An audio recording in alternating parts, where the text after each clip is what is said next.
31st. Good evening. Would everyone please rise? We'll be led in prayer by Alderwoman Stacey Gould.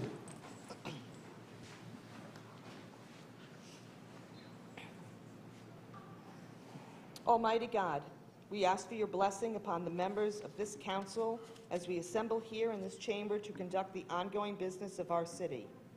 With your guidance, we will strive to ensure that all our decisions are for the common good, and your inspiration will instill respect, compassion, and thoughtfulness in all our deliberations. Give us the strength and wisdom to lead by example as the people's representatives, and that peace and harmony will mark all our proceedings and keep us faithful to the trust placed in us by the citizens of your community. Amen. Amen. Amen. President Pro Tem Nash, please. I pledge allegiance to the flag of the United States of America and to the republic for which it stands, one nation, under God, indivisible, with liberty and justice for all.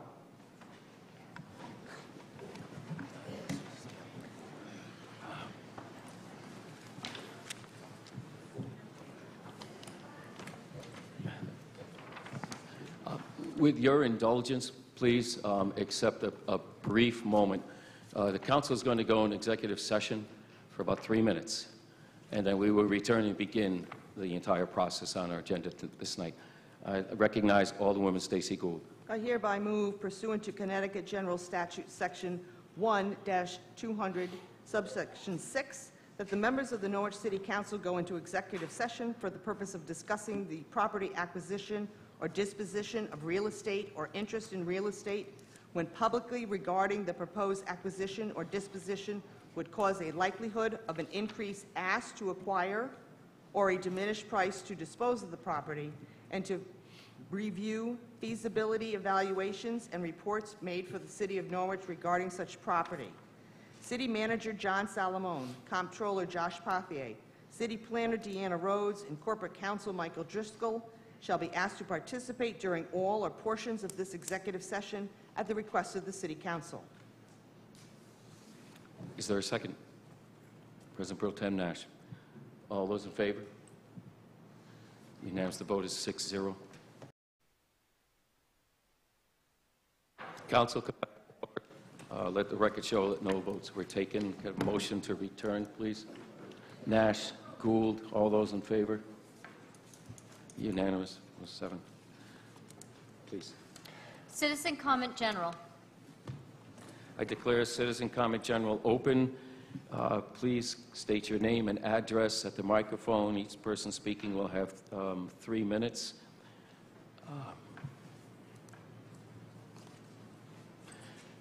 Anyone like to address the council under citizen comment?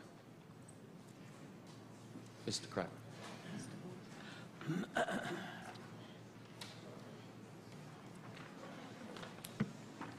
Good evening. David Crabb, 47 Prospect Street.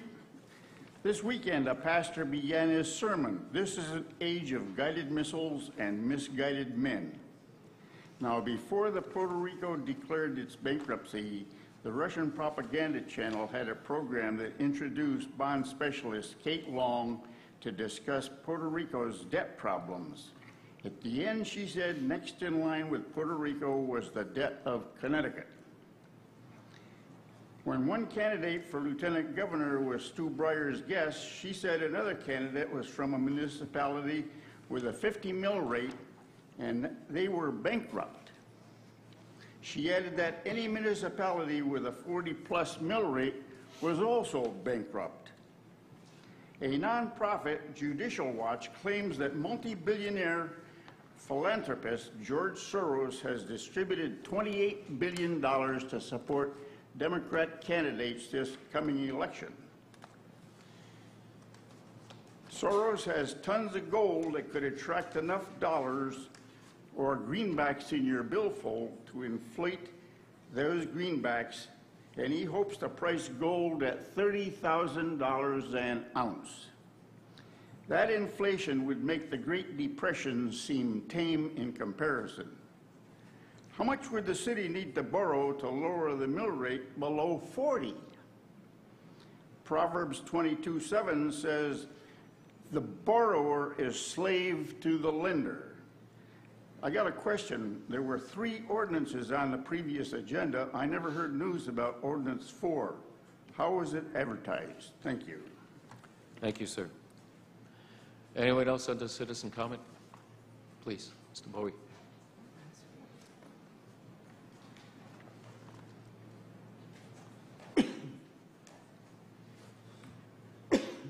Good evening, Rodney Bowie, 62 Roosevelt Avenue. I spoke before you months ago when you were making a budget. And at that time, I asked you not to do this. If you're going to make a budget, make a budget. But don't make a budget and add on and add on and add on, because that's not a budget. The radio system has been known to be defective, according to the chief's presentation, and he did a good job. For 10 years. In 10 years' time, we should have saved up that money. A fellow told me the other day, failure plan, planning to fail. Going to throw those words right back. Now, to put this stuff on a credit card, $50 million, right now, we're in debt, $50 million. We're supposed to be saving the city money, but last year we tacked on $5 to $10 million onto this $50 million. I haven't checked with Josh yet to find out exactly how much we are indebted. But by my last count, each and every citizen in this state, right here, right now, everyone in this town owes at least $1,800. Every citizen in the United States owes $240,000. That's including man, woman, and child.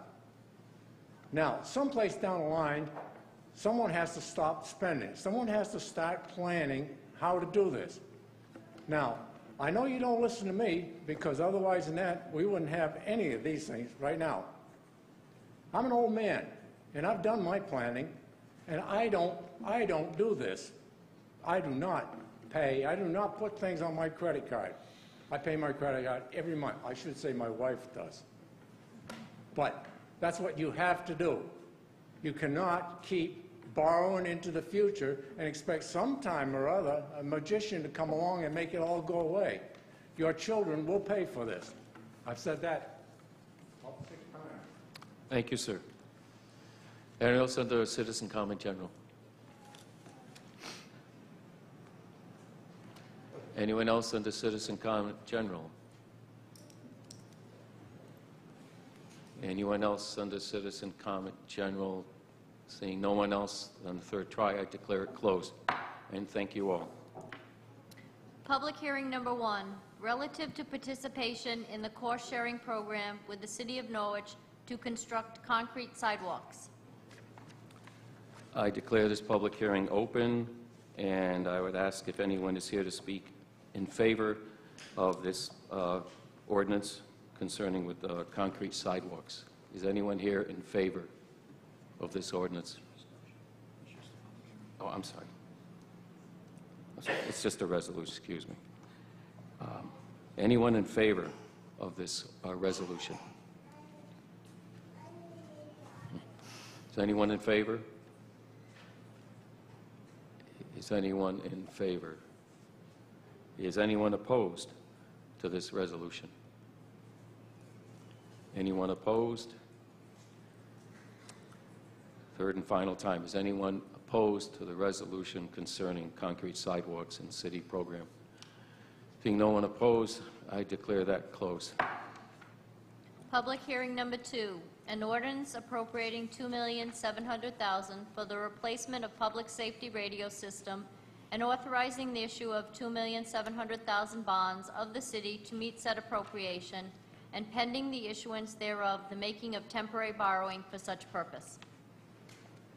Thank you. I declare this public hearing open on the ordinance concerning the public safety radio system. First person signed up on list is Ms. Lottie B. Scott. Pardon me? No? Oh, you wrote number 2. Sorry. Okay, thank you. The next person on bond number 2 is Bob Mills.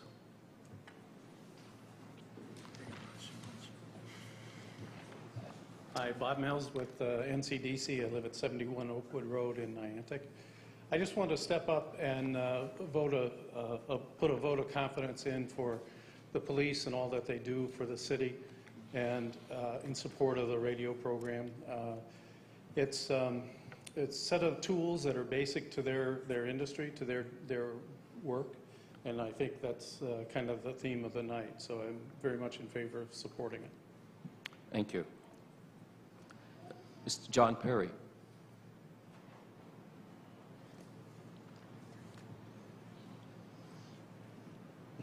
Good evening, all.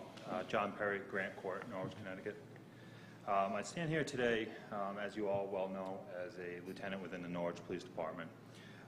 And one of the things over my 16-year career I have noticed is that about 60 to 65% of our radio transmissions are not going received.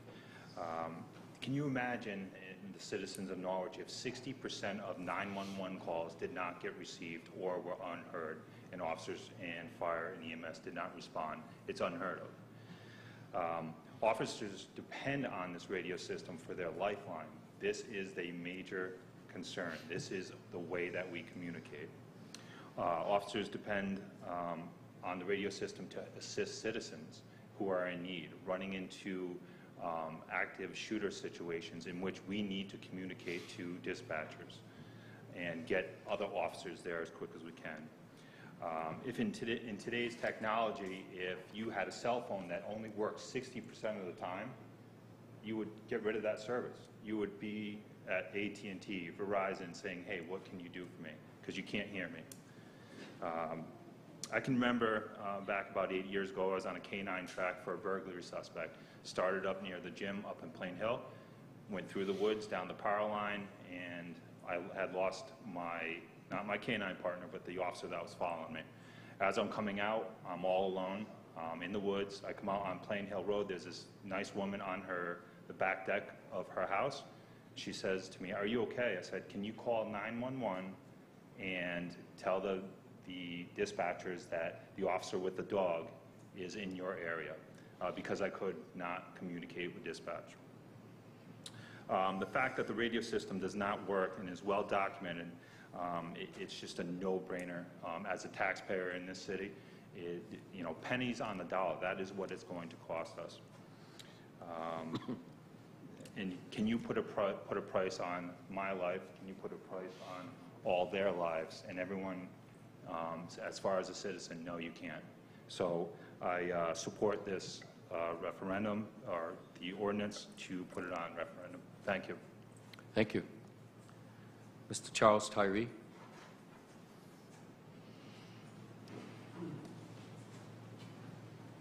Charles Tyree, 107 Newton Street. I am a pastor of a local congregation here in Norwich. I'm also a volunteer police chaplain. For the last 4 years, I have logged something over 400 hours, most of them in Norwich police cars, riding beside officers, male and female. I've observed the problem since my first night shift, riding beside a police officer, especially when officers are out of their cars, their cruisers, and answering a call, which is the most critical time when you might need help, and most of their work, when it is important and emergency nature, happens outside the car. Things are even worse with the radio system, I believe, when officers are out of their cars. The reason I rise to support this ordinance is, first of all these officers and their families, those seated behind me, and the ones who couldn't be here this evening, their lives are unspeakably precious to me. I love our police department. I love our city. That's kind of my job as a chaplain, is support, encouragement, morale, but also, just put very simply, to love our officers. Their lives are infinitely precious. There's no way to put a price on that. Whatever else, and many things are in our city budget, and they're all important. I don't rise to speak negatively about anything on the budget in the city. I'm just saying that very few of the things on our budget have the weight of life and death about them. Many officers, and the things that officers say to me in a cruiser or out of a cruiser are confidential and protected. But one of the things I can share with you is I've had a lot of officers share with me as a chaplain, it's just a matter of time when we're talking about the radios. Someone's going to die in Norwich because we couldn't get help in time. It could be a citizen. We also have critical situations. They escalate quickly, especially if they involve more than one person or groups of people. The more police presence you get on the scene in seconds, you're able to de-escalate that situation. If it's one officer and they cannot communicate with dispatch, dispatch can't communicate with them, there's no way to de-escalate that situation. I believe it's false economy to wait this long to fix this problem. I believe this is critical. Sooner or later, it's going to rise to the point where we make the front page of not just our local newspaper, but others, and in a very bad way. So my encouragement to you and to the citizens of Norwich this evening, please pass this ordinance. Thank you, sir. Sherry Ostrov.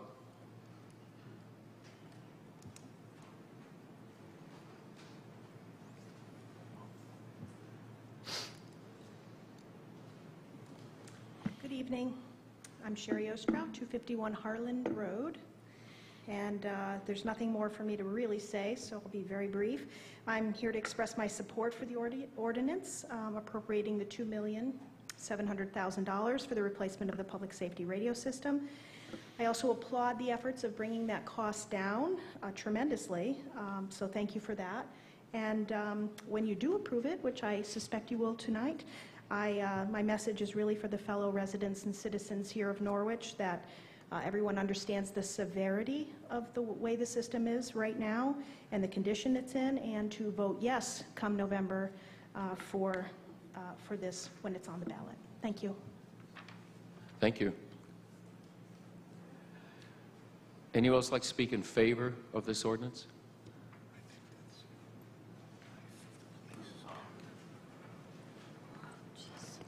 Thank you, members of the council. My name is Jason Vincent. I'm an operator of a business in the city at 40 Franklin Street.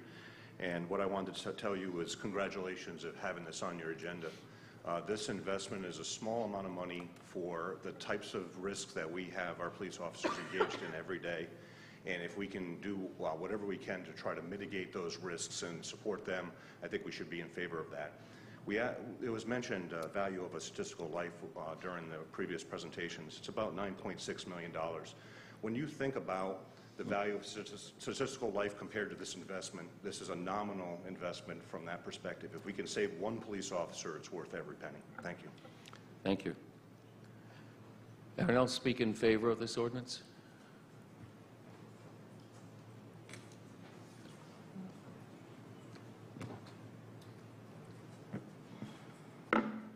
How you doing? My name is Mario Castro, 37 Turnpike. Also a police officer, and I want to play an audio clip, and so you guys can listen of how a proper police radio system should sound and how ours sound.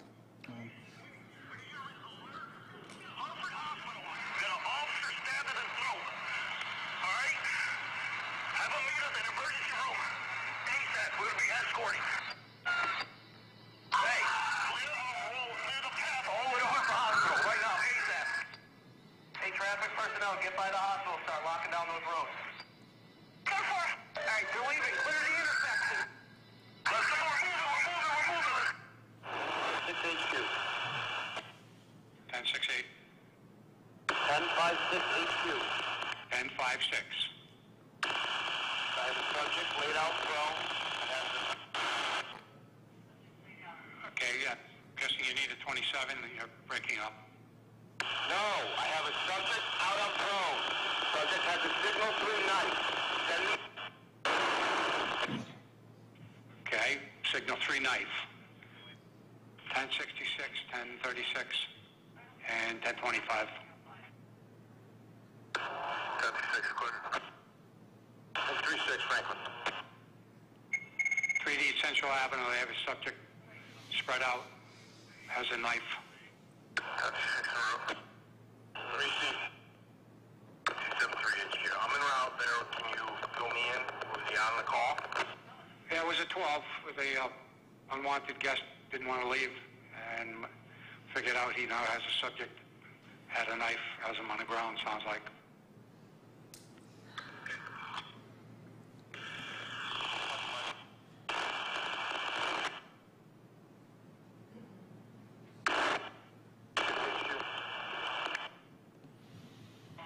Last unit. 1056 HQ, can you copy me? Copying 1056. Signal 4, 1 detained. We can slow you. Received 1 detained. So clearly, one is clear and every officer knows what's going on and they're on the same page. And the other one, the officers back up, don't know what's going on. The dispatcher has to say what's going on, and even the supervisor on the road has to ask dispatch of an update of what's going on.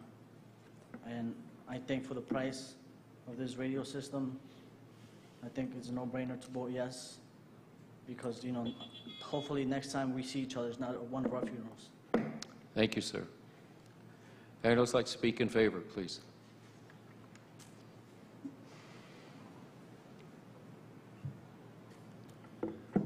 Good evening. Thank you for giving me a couple moments to speak about a very important topic. My name is Christopher Chastain, and I've served at the Norwich Police Department for 8 years. During that time, I've had the privilege of working for one of the finest police departments in the state of Connecticut, serving alongside some of the best police officers.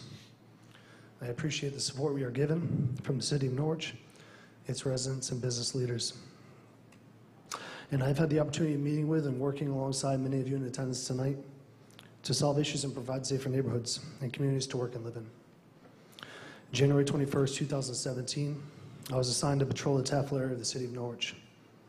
Myself and a fellow officer responded to a call in the area of the Ockham Fire Department for a reported domestic disturbance. This area of Norwich is geographically one of the farthest away from police headquarters. While investigating the domestic disturbance, an armed robbery in progress was reported at the former Harry's Market. A fellow officer reported an individual armed with a handgun inside.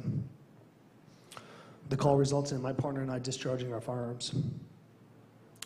Sadly, one of the first and scariest thoughts that came into my mind was whether or not my fellow officers would know of the danger that we were encountering. See, one of the best police agencies in Connecticut carries a very scary and dark reality. The very equipment that we are assigned and provided, our lifeline of communication, our police radio, many times fails us. I could go over location after location in the city of places that either we are unable to communicate or have extreme difficulty communicating in due to an antiquated system. But my concern is I may give those who want to do the city, its residents, or its officers harm another tool against us. Every day when I leave for work, I leave a 6-year-old son, a 4-year-old daughter, and a loving wife. I give them a kiss and a hug, and a promise that I'll do the same when I return home. I hope I can continue to do that for years to come and have the equipment to fulfill that promise. Thank you for your support. Thank you, sir. Anyone else like to speak in favor of this ordinance? Jeff Blayman, 260 Hamilton Avenue. I prepared something just to read. Ladies and gentlemen of the council, city manager, fellow citizens of Norwich. In short, we look for safety in all that we do. When we put our kids on a bike, we expect them to wear a helmet. When they ride a skateboard, we make them wear pads. When we get in our cars, we wear seat belts. And now, after decades of using progressively outdated communications equipment, our public safety unit, the Norwich Police Department, is being put at risk, thereby putting each of us at risk as well. It is time to take the necessary steps to improve this failing communication asset. Now, I've heard many stories from the police firsthand, but I specifically can attest to the fact that their now outdated police radios are a detriment to their safety and ours. It's my experience over the last 14 years when the community policing officers would come through my skate shop here in Greenville regularly on their patrol. I've stood there chatting as their radios go off. I've heard them not be able to understand what's going on and have to ask repeatedly and sometimes multiple times for clarification. And they're standing in a little retail shop that has glass windows on the entire front of the building, and they can't get a signal. It's not like it's a parking garage made of steel and concrete. One of the most poignant stories I've heard was actually about Officer Callender. Inside of a building with a perpetrator, as the man shrugged off the officer's orders, the officer called for backup. The response was then they couldn't hear him. He said it again. They couldn't hear. They said, "Please repeat." At that point, the perpetrator looked him in the eyes and said, "They can't hear you. We're alone." At what point is his safety important? If a police officer who is in charge of your safety and well-being is going to be able to respond efficiently, making you their priority, we should at least return the favor by offering them a modern form of communication, thereby allowing their safety to be our priority. Please vote yes. Thank you. Anyone else like to speak in favor of ordinance?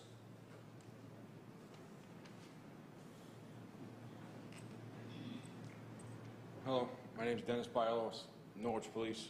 I'm also the president of the union, so I can speak on behalf of the officers out here. The information out there about the radios kind of speaks for itself. 1940s, 2018, 75 plus years old. There's not a lot of things that are 75 years old that work real well. More importantly, first thing you learn at the police academy is communication. It's important to know where you are, what you're doing, who you're with. We can't always depend on that, because I know if I call for help, all these guys are coming, but they got to hear me. If they don't know where I am, they don't know I need help, I'm kind of on my own. So we all want to go home at the end of the night, and it's very important that we get this squared away and up to par, so we can go home to our loved ones every night, just like everybody else wants to do. Thank you. Thank you. Anyone else like to speak in favor of this ordinance? Please.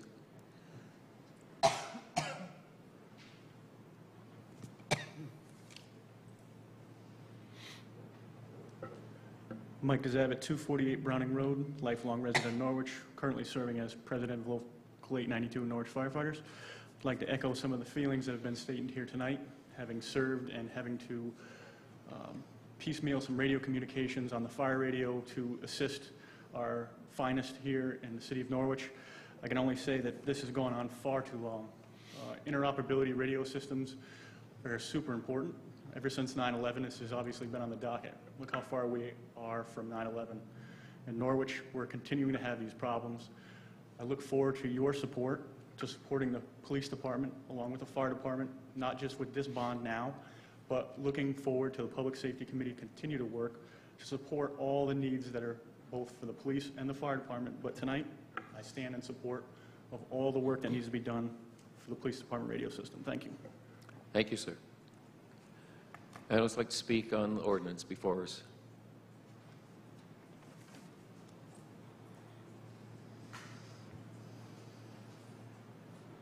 Brian Koblars, 16 Hobart Avenue, Norwich. Wanted to lend my support to this ordinance resolution to bring it to a referendum to the public. Some of the points that I was going to make have already been made by others. System is over 70 years old. Chief Daly did that, explained everything very well during the presentation. We have a good vendor. If you take their other major competitor, Harris, their systems have had problems throughout the country. Not to say that any system alone is not going to end up running into difficulties. Take the Parkland school shootings, 17 students. What many people don't realize is in the midst of that, there was a failure, complete failure, of the police radio system. They suffered a similar failure about a year and a half different from that in the same region. We can't have that happen here. We just can't. It's not only the police officers, it's the public at large. And it's not even just clear communication, it's when it gets broken off. There's a very big difference between report of shots fired and just hearing shots fired. Brings an entirely different response. It's time we have a new generation that's a lot younger than 70 years. Each generation needs to do their contribution to the safety of this community. So this being bonded, especially at such a low cost, makes it the most sensible thing that can be done. There are very few opportunities for a city council to make a difference that's going to last for decades into the future. This is your opportunity to carry that forward. Thank you. Thank you, sir. Anyone else like to speak in favor of this ordinance?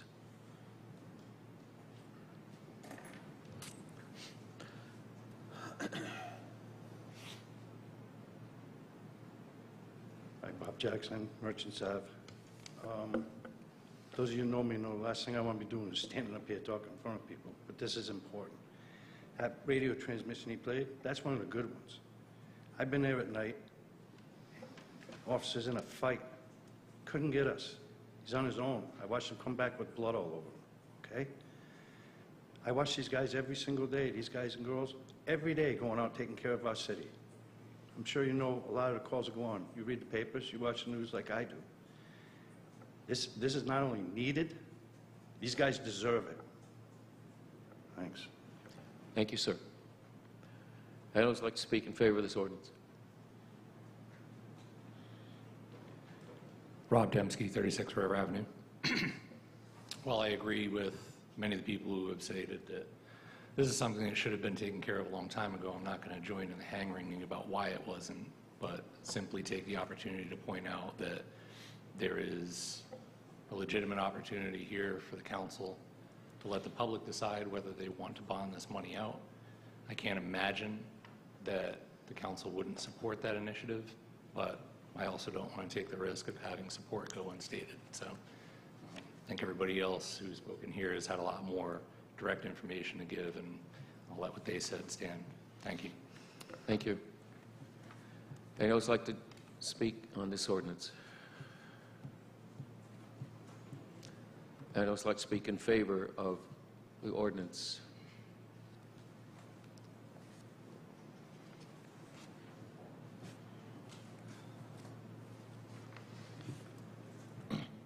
Christopher Rossi, 10 Edgewood Drive, Norwich. Most of you know me as the deputy chief. For the most part, I rarely speak. Certainly it matters to the police department, but this is something that I'll echo all the sentiments here. For almost 25 years, I've worked in the police department here. Had a wonderful career, and I've also been very fortunate. In my 25 years, I have to say, in brutal honesty, my portable radio has failed more than it's worked. I'll point out a specific incident, one that seems like forever for many, but it was very, very real for me. January 7th, 2013. We had a barricaded suspect on Cedar Street, and many of you know and realize that one of our investigators was shot 4 times. I was one of the incident commanders on the ledge when Officer Lay was shot. Our radio system failed. I am not lying to you when I said I employed a patrol officer to be a runner. I gave him a verbal message. He would run to the command post with my message, and he would bring a message back to me. 2013. An officer had already been shot, shots were fired, and I'm using a runner to communicate. That is where we're at. I didn't talk about that much, but it's brutal honesty. We're very lucky that worse has not happened. And to touch on, the last thing I'll say, to touch on the radio clip that Officer Castro played, the one that was successful was Hartford, Connecticut. That was when Officer Jill Kiddick survived her stabbing some months ago. It wasn't California, it wasn't Texas, it wasn't Florida. That's in the state of Connecticut. A successful radio system worked. We can be on that success, and it's up to you. Thank you for your time. I appreciate it. Thank you, Chief. Anyone else like to speak in favor of this ordinance? Anyone else like to speak in favor of the ordinance?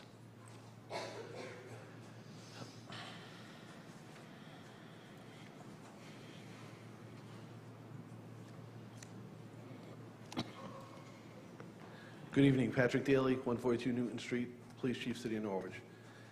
I look here in front of the council tonight, and we've been working on this together for many years. We've been trying to Band-Aid it, do everything we can, bubble gum and string to get the system we have to work. The time has come. We've done all we can, and through the benefactor some benefactors from the state were able to get into the state system for pennies on the dollar. I understand the economic challenges of Norwich. I get it. I live here. I pay taxes here. I totally get it. But I'm not going to knock on a door at 3 in the morning and inform one of these family members that a loved one is dead because of a radio issue. We have a solution. We have an economic solution. We can do this and make it affordable. I'm not speaking to the council. I think I have many friends. I think I have good support here tonight. But I'm speaking to the voters out there. We have a chance to make our city safer, your safety, our safety, everyone's safety better for pennies on the dollar. Shared expenses and shared savings. This is too good to pass up. We need to act, and we need everyone's support here tonight if this goes forward to November. Thank you. Thank you, Chief Daley. Anyone? Yes, sir.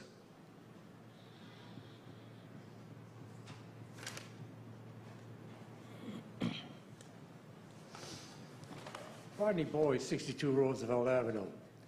I am in favor of the police getting their radios. I would like to have seen it in the budget this year, irregardless as to whether I had to pay a little bit more in taxes, $50, $75, I'd have paid it.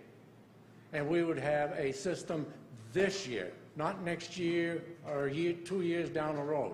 We would have it this year, now. And we wouldn't be putting it on my credit card either. So I wouldn't be paying 2% on top of what we're going to borrow, because that's about what bonds are going for out here on the open market, about 2%. Now, you might think inflation is going to take care of that 2%. It won't. Never has, never will. And I've been just 50 years doing this kind of stuff. This year, they'd have the radios, not next year. Thank you. Thank you, sir. Anyone would like to speak in favor of the ordinance? Anyone else like to speak in favor of this ordinance? For a time, anyone else join us and speak in favor of this ordinance? Seeing no one else, does anyone like to speak in opposition to ordinance? Sir?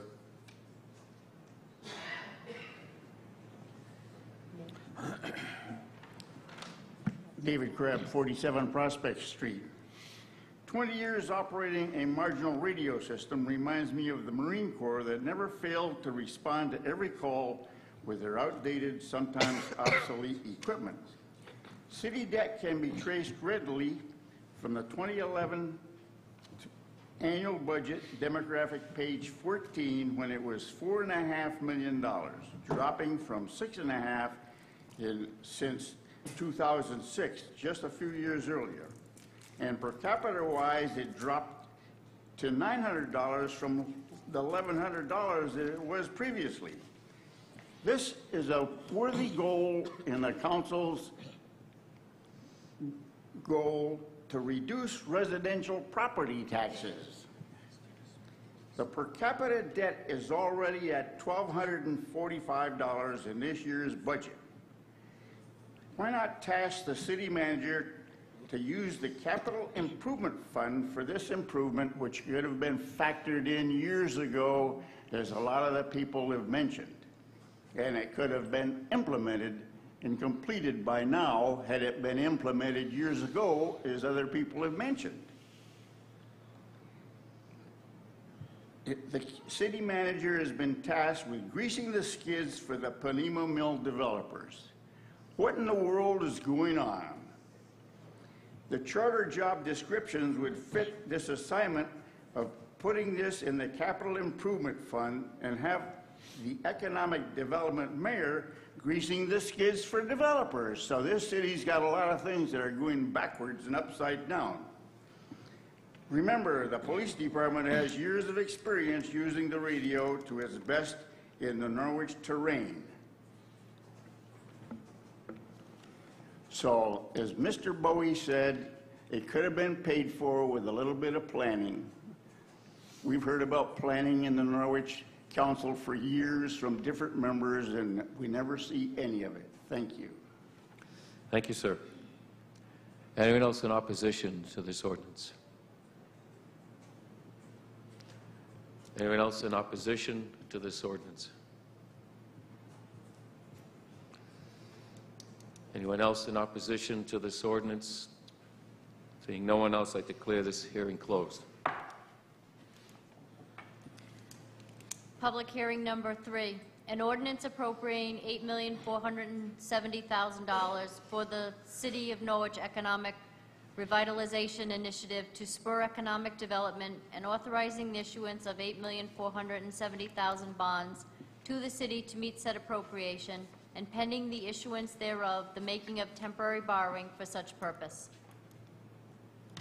I declare this hearing open and would ask if anyone would like to speak in favor of this ordinance. You'll have 3 minutes. Please state your name and address. Person signed up, Mrs. Lottie Scott. In favor. Okay. Thank you. Mel Weiss.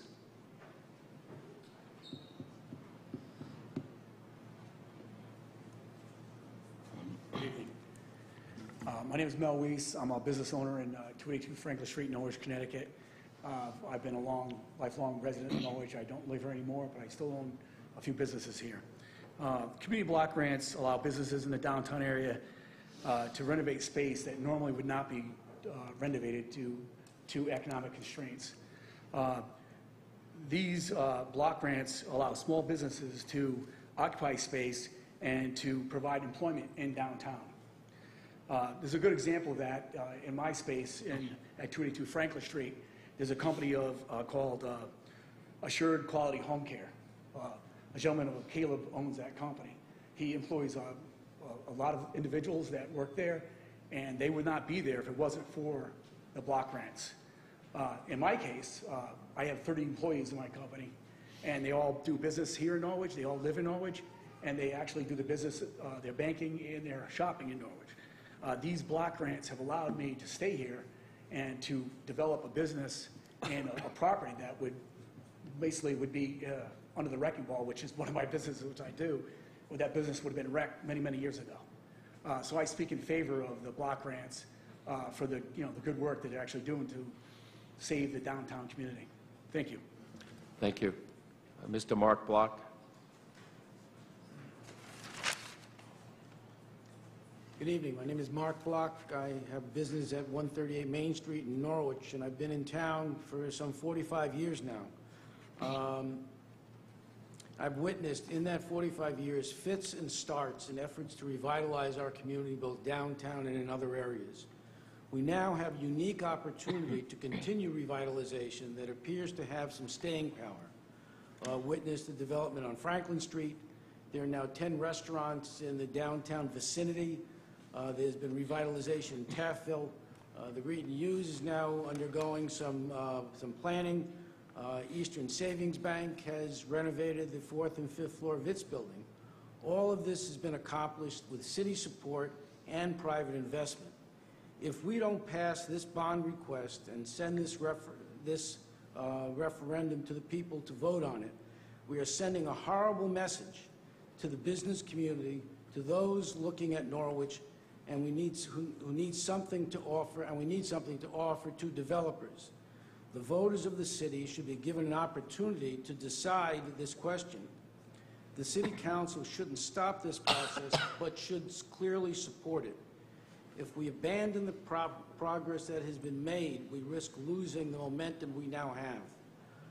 What do we tell the businesses that have opened up and are speculating on the continued progress in town? They can't survive long if we abandon them and stop the progress that has been made thus far. What has happened downtown and is happening in Taffville can happen in other areas of the city, but it won't happen on its own. It needs the support of this council. Thank you. Thank you, sir. Mr. Jason Vincent.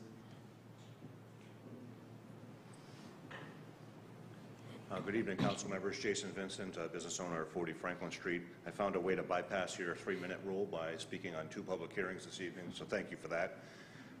I have one message for you. Stay on target.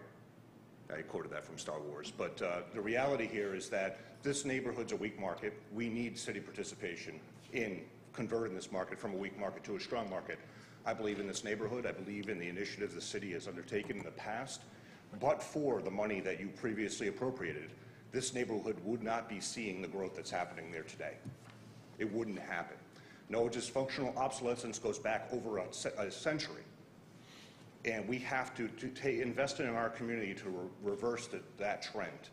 And the right way to do that is to invest in the private sector and leverage their interests. As a private sector business, your $1 has enabled me to invest another $10. That's important. And this program enabled that to happen. So thank you. Please continue it. Thank you.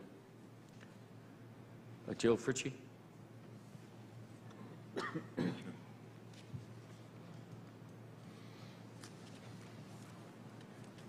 Hello, Jill Fritchie. I'm the community manager at 66 Franklin Street for Foundry 66. As the community manager, when my members come in and they have a problem, I usually ask them, could you come up with some possible solutions with me? So tonight I want to present a problem we have. We have very high taxes. How are we going to equalize that? We need to grow our grand list. And how can we do that? By reinvesting in ourselves. Today I had a young gentleman come back from NFA. He graduated in 2008, and he owns 2 businesses in New Jersey. And he came downtown. It's been 10 years, and he was just wowed. So he came in, and he asked me, what's available? What kind of stock do we have in the downtown? He wants to do a barcade, and he wants to own a bike shop. He owns one in New Jersey, the largest bike shop in New Jersey, and he also owns a luxury car rental. And so I walked him around the downtown. He understood these buildings had heavy lifts. This bond program can help him with the code corrections. We need that investment dollars. Otherwise, he can just go right down the street, he can go to East Lyme, and he can just walk into buildings. We want these kind of businesses in our community to grow the grand list, to help with these police radios and these school budgets. Thank you. Thank you. Bob Mills.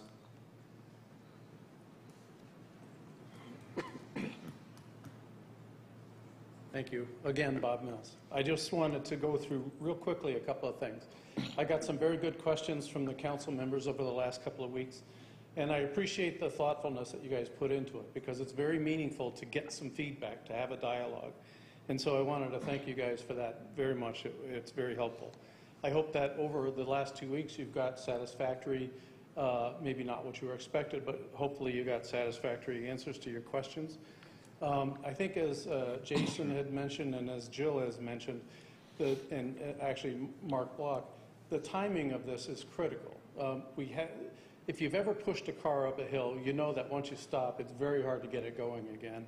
And the timing on this is such that we'll have if you guys approve it tonight, and if the public votes for it in November, we'll have the ability to get programs designed with a lot of input from the public, from you all, and we'll be able to get those programs in place and ready to go to sort of continue on from where we are today. Now, that momentum is critical to the signal that we send the business community out there. There's nothing worse than saying, well, we might have something down the road. In fact, I had to say that today to somebody in Taffville that was looking for some assistance with code correction problems. They want to put a convenience store and a coffee shop 4 steps up into a building, and they need some help getting it done, because between them and their landlord, it just didn't seem to pencil out. So that's the kind of thing that would stay with the building and would make it usable for this tenant and the next one and the next one. So it would be a good investment. So the legacy that I think I'm asking you all to consider tonight is one of trying to do something positive, one of trying to take positive steps and moving the ball forward. And I know it's very easy to say no, it's very easy to stop things. It's the hardest thing to do is to say yes and to help move things forward. And that would be your legacy. So my message to you tonight is to, let's put this forward and have the public weigh in on this in November. I think will also help with the branding of Norwich. It's a tough brand here. People have a hard time seeing Norwich for the beauty and the what it has to offer the marketplace. And I really do believe that this set of bond programs will help us with our branding. It'll help us get through any of the naysayers out there. So thank you very much for your support. Thank you. Jeff Blayman. Jeff Blayman, 260 Hamilton Avenue. Ladies and gentlemen of the council, city manager, fellow citizens of Norwich, I'd like to speak briefly about the future of our fair city. The way to get people to choose Norwich is by having interesting, attractive, and diverse businesses. It's a classic chicken or the egg scenario, though. Which comes first, the businesses or the necessary customer base to support them? Well, we need to create one of those scenarios in order to acquire the other. As we've shown with the last bond issuance, many of the buildings in downtown required much-needed code correction to be viable, and business owners responded to the code correction portion, as well as to the lease rebates and an attractive revolving loan fund. So by focusing our efforts on offering businesses the opportunity to flourish in Norwich, the customer base will choose our city, and this bond program helps to foster that. Many of you have enjoyed the growth of local businesses that have participated in this bond program. Do you enjoy stopping by Epicure Brewery for a beer after work, or to go to one of their many fundraising events? Do you enjoy stopping by Craftsman Cliff for your morning coffee to socialize and start your day off on a positive note? Have you started to work out at Rose City Athletics with the multitude of customers they have brought in from all over the region? All of these businesses, to name just a few, have participated in the last bond program. And so, as you've seen these businesses take a foothold and start to drive our local economy in the right direction, which will then see people moving into town, which adds to that much-needed diversity in the form of retail, services, and dining. But we are not there yet. This new bond comes at a very poignant moment when we need to continue to move forward, not to fall back and lose our momentum. The Rose of New England has just grown its first bud in years. Don't cut it off before it blooms. Vote to support our city by voting yes for this referendum and allow the citizens to vote on the future of Norwich. Thank you for your consideration. Thank you. Sherry Ostrad? You wrote 3 next to... Oh, okay. Anyone else like to speak in favor of this ordinance? Anyone else like to speak in favor of this ordinance?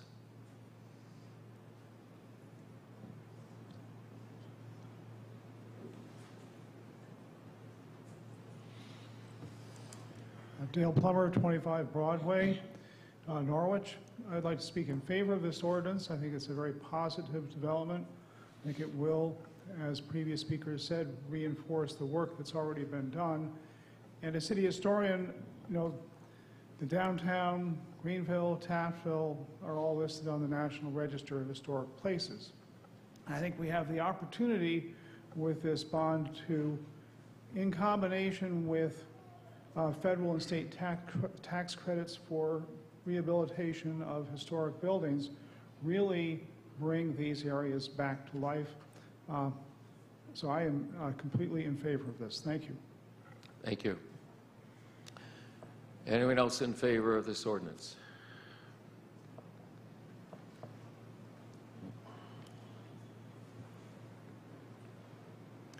Rob Demsky, 36 River Avenue. We just got done with a couple of months talking about budget issues. Where are we going to get the money for this? How are we going to pay for that? Well, this is one thing that you can point to that previous councils have done, and that you have an opportunity to let the people once again reissue for the city and help to increase the grand list, help to revitalize downtown, bring businesses in, make the city of Norwich a city.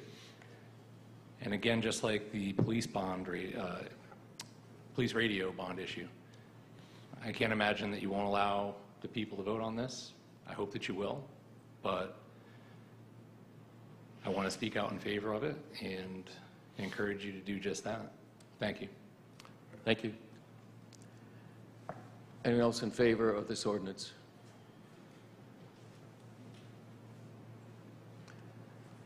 Anyone else in favor of this ordinance? Third time. Anyone else in favor of this ordinance? See no one else. Is anyone in opposition to this ordinance? Mrs. Scott.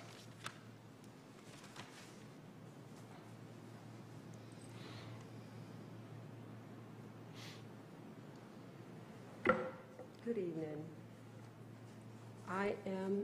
My name is Lottie B. Scott. I live at 85 Church Street. I have lived on Church Street for 40 years. and I know a little bit, quite a little bit, about the city of Norwich. In fact, what I heard, those in favor of the city, of this ordinance going forward, I didn't recognize any of it as they talked about the abandonment, the tax target, and this glassy view of our city and what this bond of $8+ million will do for the city. It's a dream. It is an imaginal dream. It is not going to happen. I have worked my heart out in this city trying to make a change, and things have not happened. And I support the work that people have done, but I do not see it as just has been presented in front of you by NCDC and all the others. It's not for real. He's about to give the taxpayer what I call an opportunity of a dream vote, of going on a dream. In fact, I think that it's not here. It does not exist. And I would love to be supportive of it. But I cannot go along with this when I see what I see in downtown. It's a wreck. And you want to say that things are great downtown? No, you're trying to work and improve. But I'm saying we should not be spending $8 million, the taxpayers, to work on this project. It's not real, and I am disappointed that people come forth and they see it their way and I see it my way. And I've been downtown and I have been working my heart out for years for improvement. You can't say I haven't. The records show how passionately I have worked. And right now I'm passionate that I think this is the wrong turn for you to vote to send this to the people. And I will be out on front if it goes, because I think it is going to take our city down, not up. Thank you. Anyone else in opposition to this ordinance?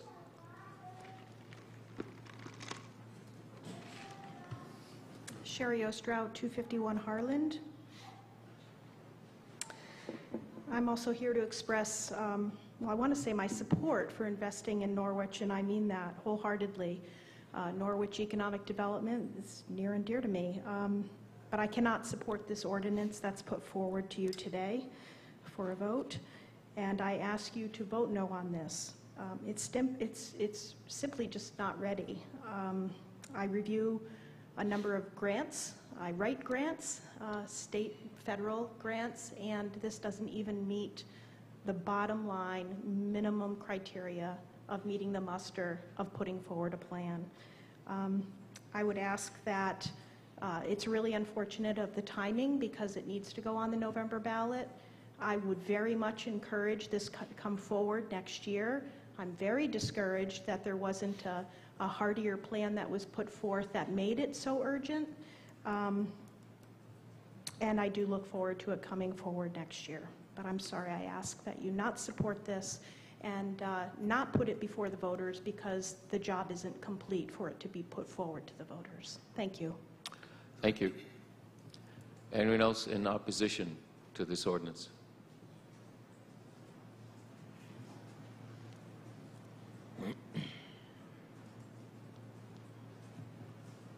Brian Koblar, 16 Hobart Avenue. You know, some will be surprised that I would be standing here in opposition based on how much work I put in on developing the original bond program that was passed by the voters in 2010. That was a $3.2 million or so bond. It's been successful for the most part in developing a business climate that portends for a good future. And I fully support being able to use bonding for such efforts. However, in this particular case, I see a lack of real planning insofar as how the money is going to be used. I don't see how the numbers that have been provided to all of you match up with actual development. As I brought up during one of the meetings, we have X number of new restaurants that have opened, but nobody's talking about the ones that closed.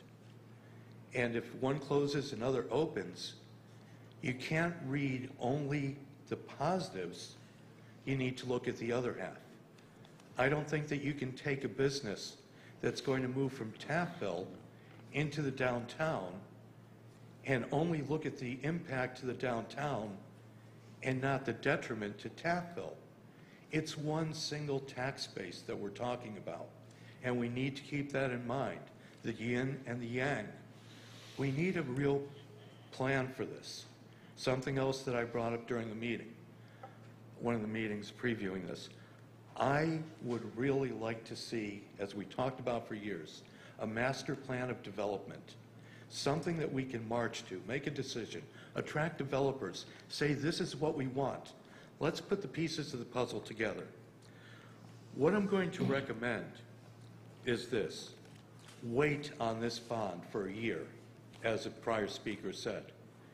Instead, you as a city council do have the ability to bond up to $800,000. That's 25% of the cost of the original bond over an 8-year period. So if you take that amount of money, turn it into seed money for developing a plan, developing the targets, getting the right information in front of you so it goes to the voters, to something that they can support, knowing what it is that they're buying into. Right now, we don't know. And I don't think that you should vote until you know. Thank you very much. Thank you. Anyone else in opposition to this ordinance?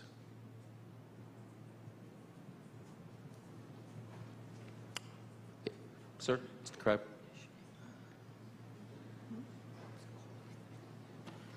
Again, good evening, David Crabbe, 47 Prospect Street. I say, whoa, there are too many years of interest in principal to repay on the 2010-11 downtown bond. It's already in the mill. According to the WICH mayor interview, every dollar that was generated then, every dollar that was spent generated $80. So what happened to all of that money? I remember CMEEC initiated derby soirees that resulted in Mayor Hinchey leaving office, for one. I know that NPU has increased rates in the service charge that was non-existent 20 years ago. Since then, despite all the money generated, the Democratic Council adopted a supersized budget that cleaned house when the Democrats were replaced on the council with all the Republicans, if you can recall. However, the excess tax revenue was not returned to the taxpayers, but put in the undesignated fund where it is being used to subsidize various council expenditures.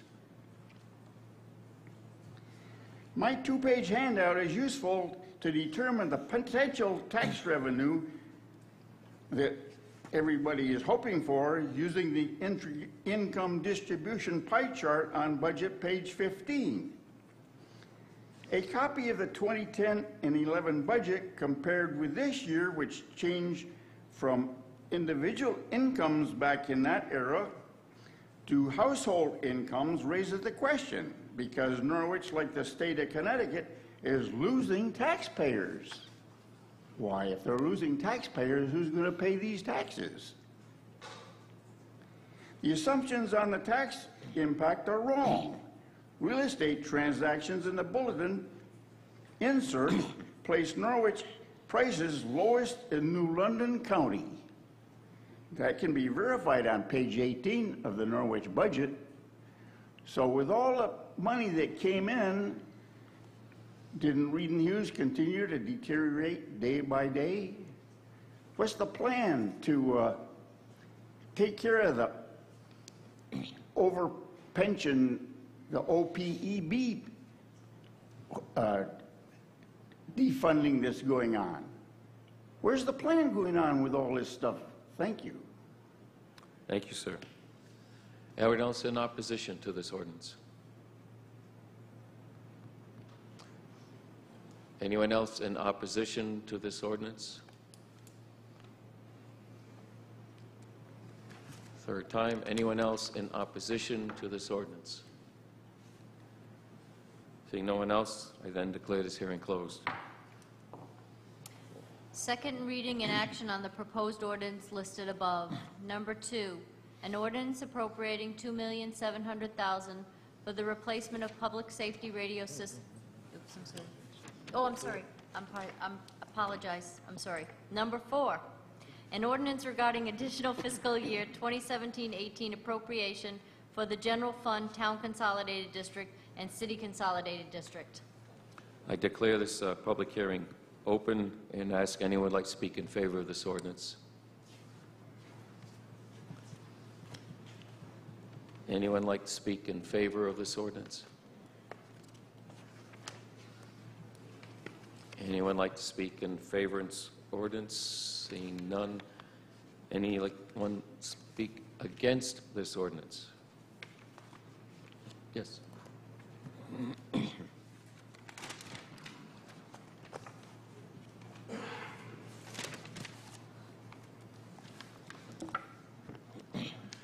Mike Zabit, 248 Browning Road, lifelong resident of Norwich, and currently president of Norwich Firefighters Local 892. I am in favor of you actually going through with this, but what I am not in favor of the continuous pattern that's going on behind the scenes. I'd just like to point out some facts that are missing from the documents that you see from this year. It reads the overtime and replacement costs for fiscal year 17 and 18, which is last year's budget, are $144,000 higher than anticipated compared to the adopted budget. They are not higher than anticipated. The needed amount was given by the department head. You cut it anyway. Now this year, on June 4th, you've cut it again. You'll be doing this exact same vote again next year. The money to pay for unfunding the council is going to come from somewhere. In this case, the city takes it from the unrestricted fund balance of the CCD. So why does this matter? It's the pattern. Last year on June 5th, directly from the meeting minutes, the council voted to take from the unrestricted fund balance. Although the city does, this is right from there, although the city does not have a formal policy, the comptroller and city manager deem an unrestricted fund balance level of 8% of operating expenditures to be adequate. Today, after this vote, or when the vote is tallied, it will be down to 5.8. Like I stated in the beginning, you have already cut our replacement costs for this year, giving us about 30 weeks of replacement costs. So what will be left after next year? 3.5? Less? There is no formal policy, so we keep cutting. I bring this forward in the end because it's going to affect us, right? It's going to affect the firefighters and the fire department, and miraculously, we always seem to bear the brunt of this negativity during budget season. Somehow, the actions of the elected officials get omitted. I would like you to please choose to plot our city's fiscal health responsibly and carefully. Thank you. Thank you. Anyone else in opposition to this ordinance? Anyone else in opposition to ordinance? Third and final time. Anyone else in opposition to this ordinance? Seeing no one else, I declare this ordinance closed. And thank you. Second reading and action on proposed ordinances listed above. Number 2, an ordinance appropriating $2.7 million for the replacement of public safety radio systems and authorize the issuance of $2,700,000 bonds of the city to meet said appropriation, and pending the issuance thereof, the making of temporary borrowing for such purpose. Entertain a motion, please, to bring this ordinance forward and waive the full and text reading. Are we not acting on one? That's a resolution. It will be later. Roger, thank you. Thank you. Is there, President Pro Tem Nash, is there a second? Alderman DeLucia, is there discussion? Alderwoman Stacy Gould.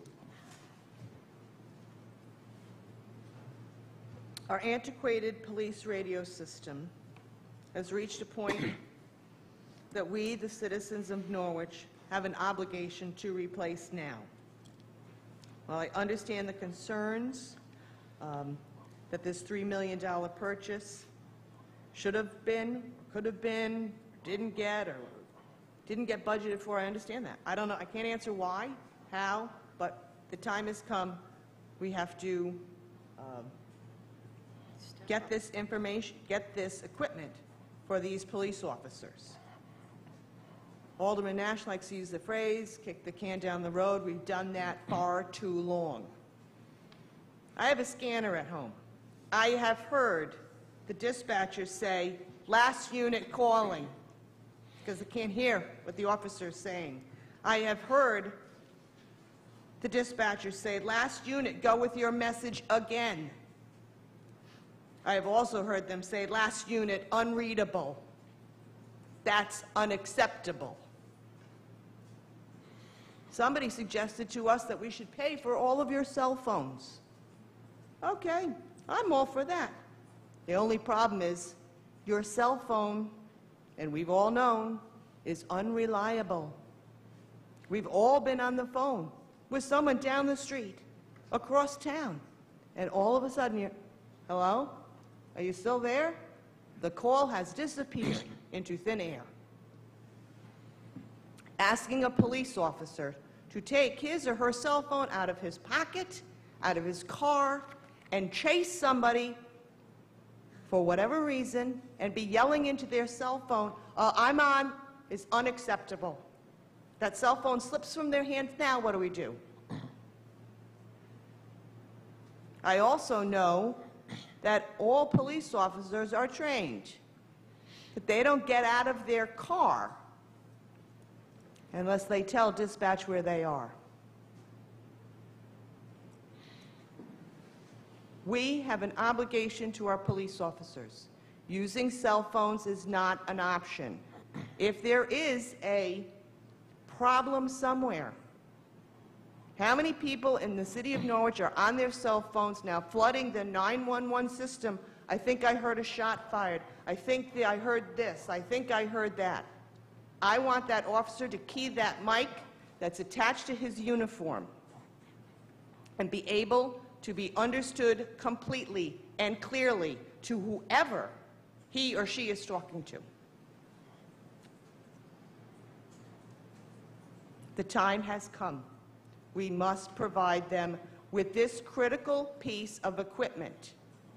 These officers use that microphone, that radio that's attached to their uniform every day, all day when they are on their shift.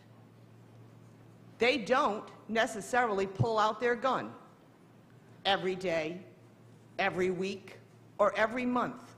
But that radio is even more critical than the gun that they carry. Because thank God we don't have that many shootouts in the city of Norwich. But an officer needs to be able to get help for someone else or himself or herself at the click of a reliable button. And therefore, I will be supporting this ordinance appropriating this money so that our officers every day, 365 days a year, 24 hours a day, know that if they need to reach someone at that police station, that there's somebody there who will clearly understand them and get them whatever they need. Thank you. Thank you. Alderman DeLucia. Well, my support of this resolution is clearly stated in the communication from the Public Safety Committee upon which I serve. Clearly, there exists an unsafe operational condition which has been tolerated for far too long. But I would also like to say that timing is everything, because a year ago, when I spoke with the chief about this very topic, the price tag was $10 million.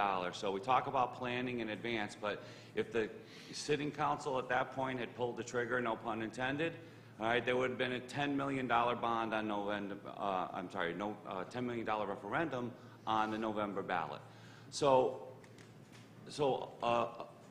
applause or appreciation to the chief's diligence, right, and the work that he did to get this in front of us, in front of this community, for $2.7 million, and that cannot be stated enough. So, I believe that the Public Safety Committee's review has met the standard for our oversight of spending the city's money. This council's oversight now is about to be exacted, and I agree with Alderwoman Gould that the time has come and we need to move this forward to the voters tonight.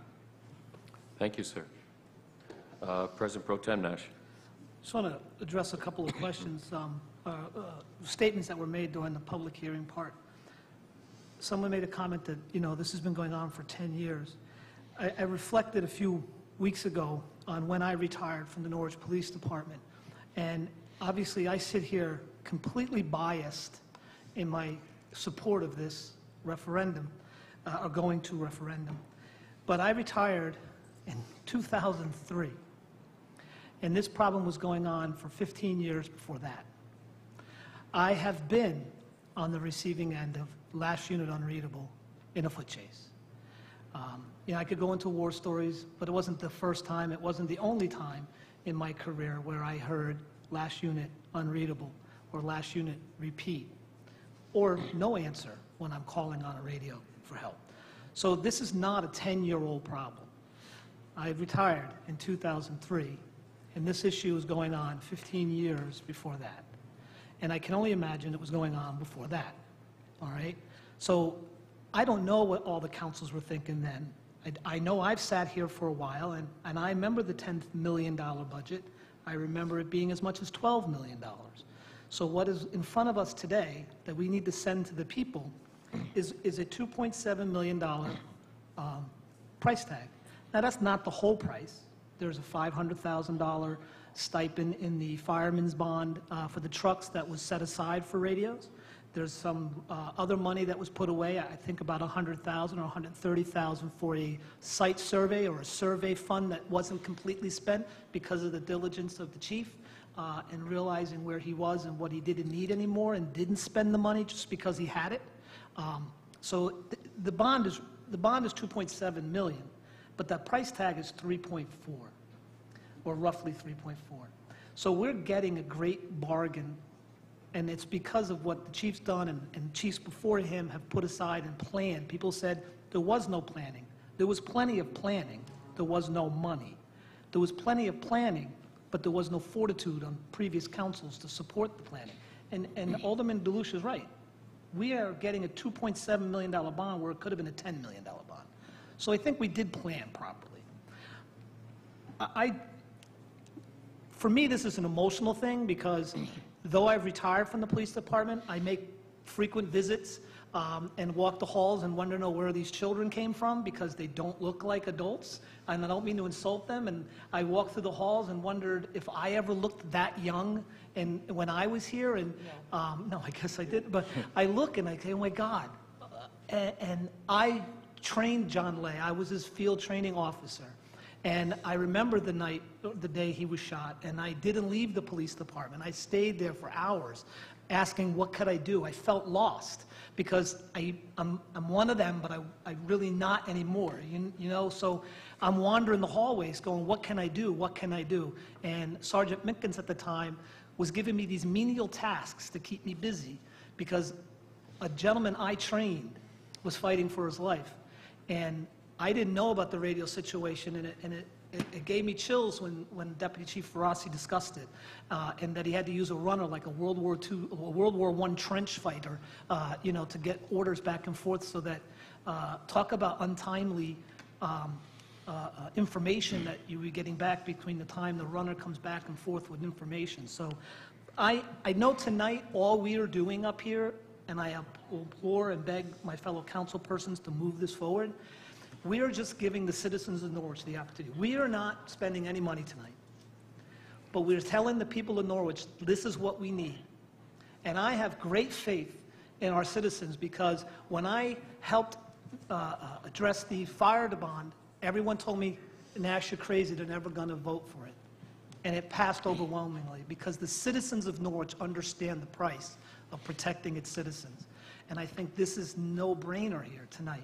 So I ask to support this bond, move it forward to referendum, get my fellow officers, my family, the protection and safety they need to move forward and go home because I don't want to go to a funeral because I made a mistake up here. And that's all I got to say. Thank you. Thank you. And yes, Alderman Browning. Could I ask the chief to come forward? I just have one question for him.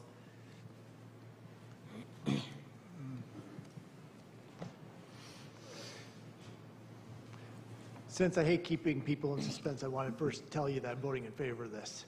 Thank you. But I also want And we thank you. I also want to ask you this question because, you know, obviously nothing comes for free. My understanding is our very substandard system costs about $30,000 a year to run, and this will cost more.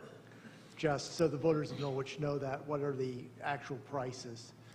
There will be a maintenance fee when we get onto the state system. It'll start off at $80,000 and climb to $85,000.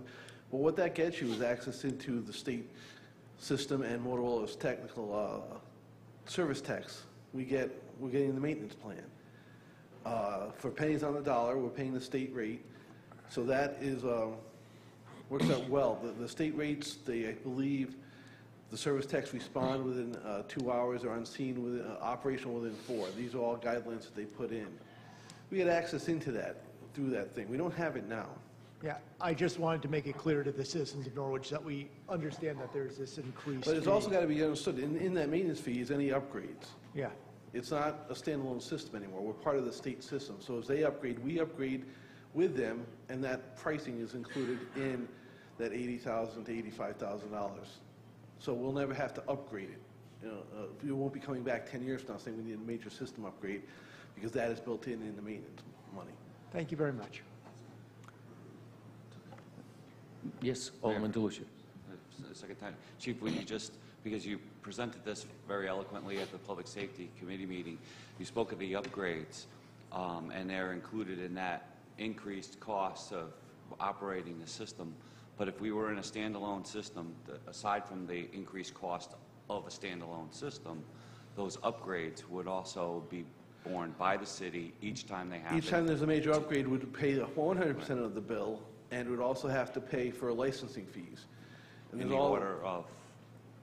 Probably right around the same thing, to be honest with you, if not more. When you have a major upgrade, it could be in the millions of dollars.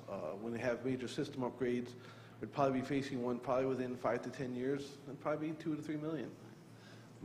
My point being, and just verify that I had the correct understanding, is that not only are we saving because we're joining a state system instead of building our own system from scratch, standalone, but we are also saving on year after year after year as being more of a, or using more of a regional asset. Yes, we are getting the increased buying power. Remember, one of the points I kept saying, shared expenses, shared savings. For every dollar we save, we also have our expenses spread over the buying power of the entire state. I do want to point out, Mr. Clayton Northgraves is over here. He's the director of the CTS, the Connecticut Radio System. So if you have any questions about the state's commitment, he's been sitting here for about 3 hours tonight, so that shows his level of commitment. But he does have, if you want to speak any questions to the state radio system, he's a great resource to what we're getting into. But I'll tell you, it's the redundancy they have, the repair capabilities they have, and the system they've built over the last 20 years, Norwich will be well served getting into this project. And would you just touch on the points that you made about the fact that if we had a catastrophic event and we had a near total failure of the communication system, the support that the state provides us being part of their system? Clayton, you want to talk about that? Or not to put you on the spot, but since you're here, I might as well make you sing for your dinner.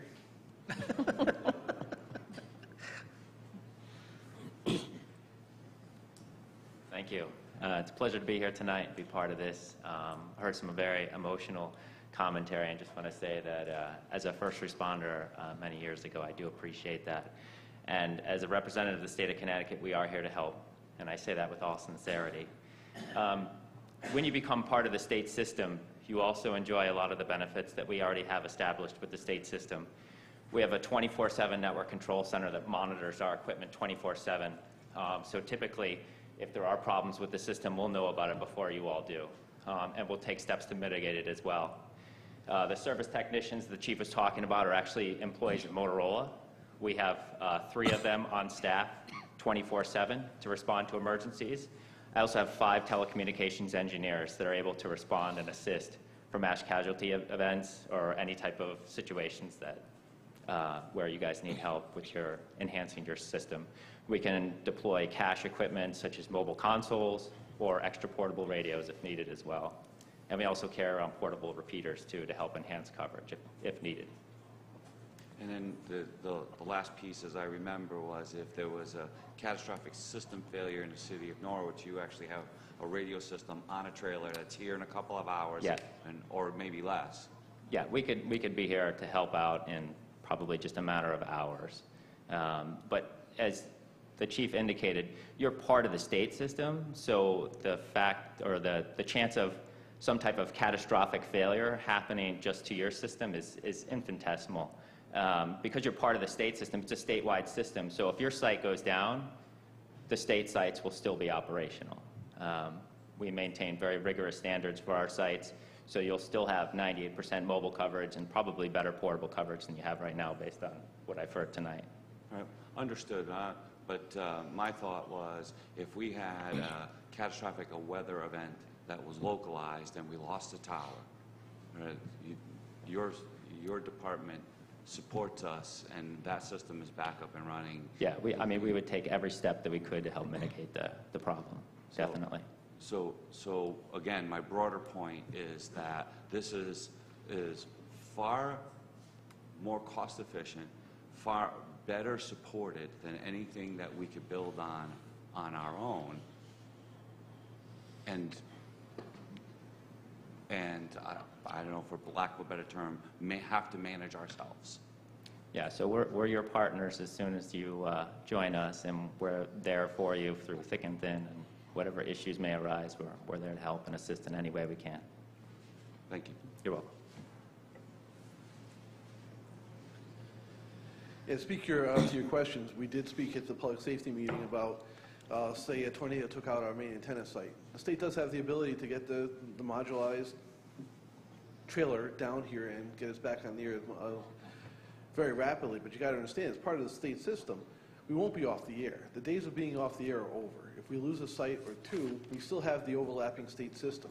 Connecticut State Police radios do work through Norwich. You see troopers drive through town now without this system being built. So at the bare minimum, we'll have existing 98% mobile coverage. And like Clayton said, sadly, our portals will probably work just as good as they do now. So if we had something bad happen just in Norwich, we'd be fine because of the partnership with the state. We have a major failure with our radio system. Sometimes it takes us hours to notice something's wrong with the system. Then we have to go reach out to the people we have maintenance contracts with, and they're good, but they're just not don't operate on the scale that Motorola does with the state. So you're talking 6 to 10 hours sometimes to get back on the air, sometimes 24 hours to get back on the air. You know, we won't have, those days will be over once we become part of this regional approach. Shared expenses, shared savings, pennies on the dollar. Thank you, Chief. Thank you. Thank you, Chief. Anyone else like to speak on this ordinance? Yes, Alderwoman Philby. I would be remiss if I didn't. When Officer, I believe his name was Officer Castro, was playing his recordings of a scene, it brought tears to my eyes because it brought me back to a night in the 1990s when I was a 911 dispatcher on Martha's Vineyard, and we had an active shooter, a term that was never even in anyone's vocabulary then. Just so happened that the active shooter was the son of a Mass State Trooper. So consider in your mind all of what is going on. True controlled chaos. You had everybody that should be involved in the scene wanted to be involved, and even those who didn't want to be involved in the scene were there. And had it not been for a completely adequate island-wide communication system, a scene that lasted 14 hours, and came to a amicable resolution with the shooter being injured, but no one else. If it wasn't for a top-notch radio system, it never would have happened. So I cannot, and I teared up because it reminded me, the officers are under the stress, and they have to rely on their dispatch. That is their lifeline. If they can't talk to dispatch and dispatch can't talk to the officers. They are literally standing out there in the field unprotected. This is money, we spend money on a whole bunch of other crap in the city of Norwich. And this is something that must be passed by the voters. And I will do everything in my power to get out there and encourage people to do so, because as Alderman Nash said, we want you all to go home at the end of the night or the end of your shift and be safe and be with your families. And we thank you, or I personally thank you for all that you do. So let's talk up support for this. This has to pass. Thank you. Thank you. Is there further discussion? Call the roll, please. Alderwoman Burnham? Yes. Alderman Browning? Yes. Alderman DeLucia? Yes. Alderwoman Philbrook? Yes. Alderwoman Gold? Yes. President Pro Tem Nash? Yes. Mayor Nystrom? Yes. 7-0. Motion passes. Vote is 7-0. Second reading in action on number 3, an ordinance appropriating $8,470,000 for the City of Norwich Economic Revitalization Initiative to spur economic development and authorizing the issuance of $7,470,000 bonds of the city to meet said appropriation, and pending the issuance thereof, the making of temporary borrowing for such purpose. Entertain a motion, please, to bring this forward and to waive the full text and reading. President Pro Tem Nash, is there a second, please? Alderwoman Gould, is there discussion? Yes, Alderman Burnham. Mr. Mills? You're up.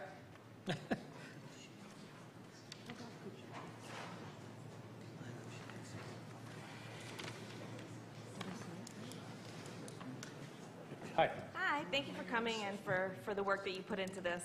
I just have a few questions. Just to follow up from citizen comment from the last meeting, a citizen asked why minutes from your board meetings aren't public. Can you let us know why? Through just not being able to keep up with the website. So that's, in fact, I have a meeting tomorrow to do just exactly that, to bring the minutes and the agendas back into the website. Okay, great. Perfect. Thank you.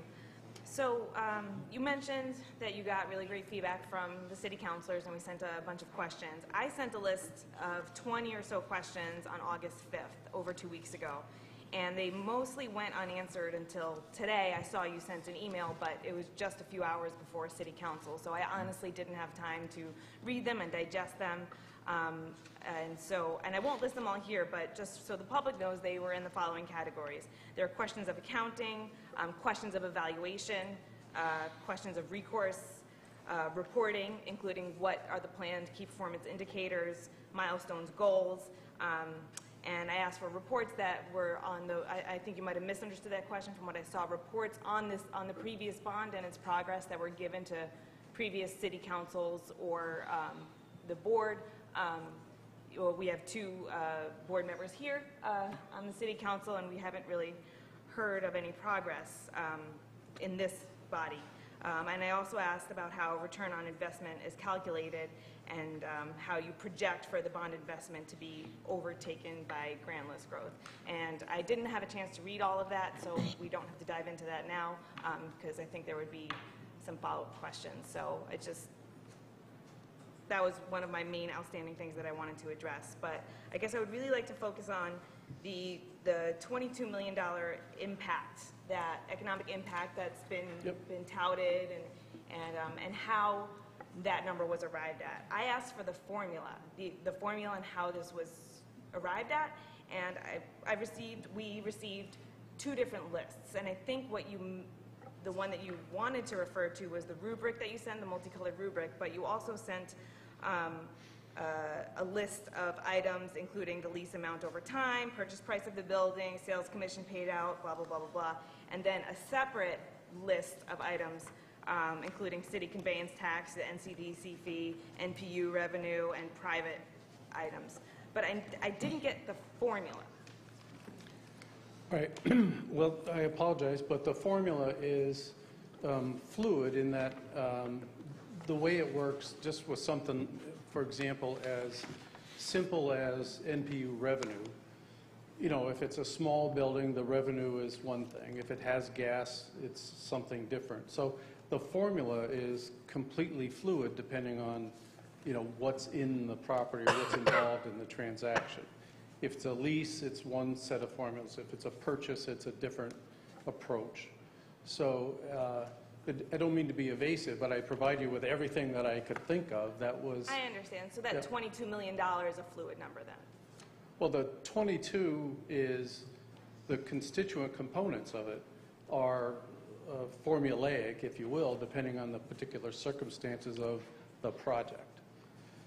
So, for example, I mean, you heard Jason talk about Epicure. So the numbers that are involved in Epicure are entirely different because there's, you know, stainless steel tanks and there's things that were put in there that are not put into an office building. So the $22 million was arrived at by each of these different fluid Correct. calculations added together? Correct.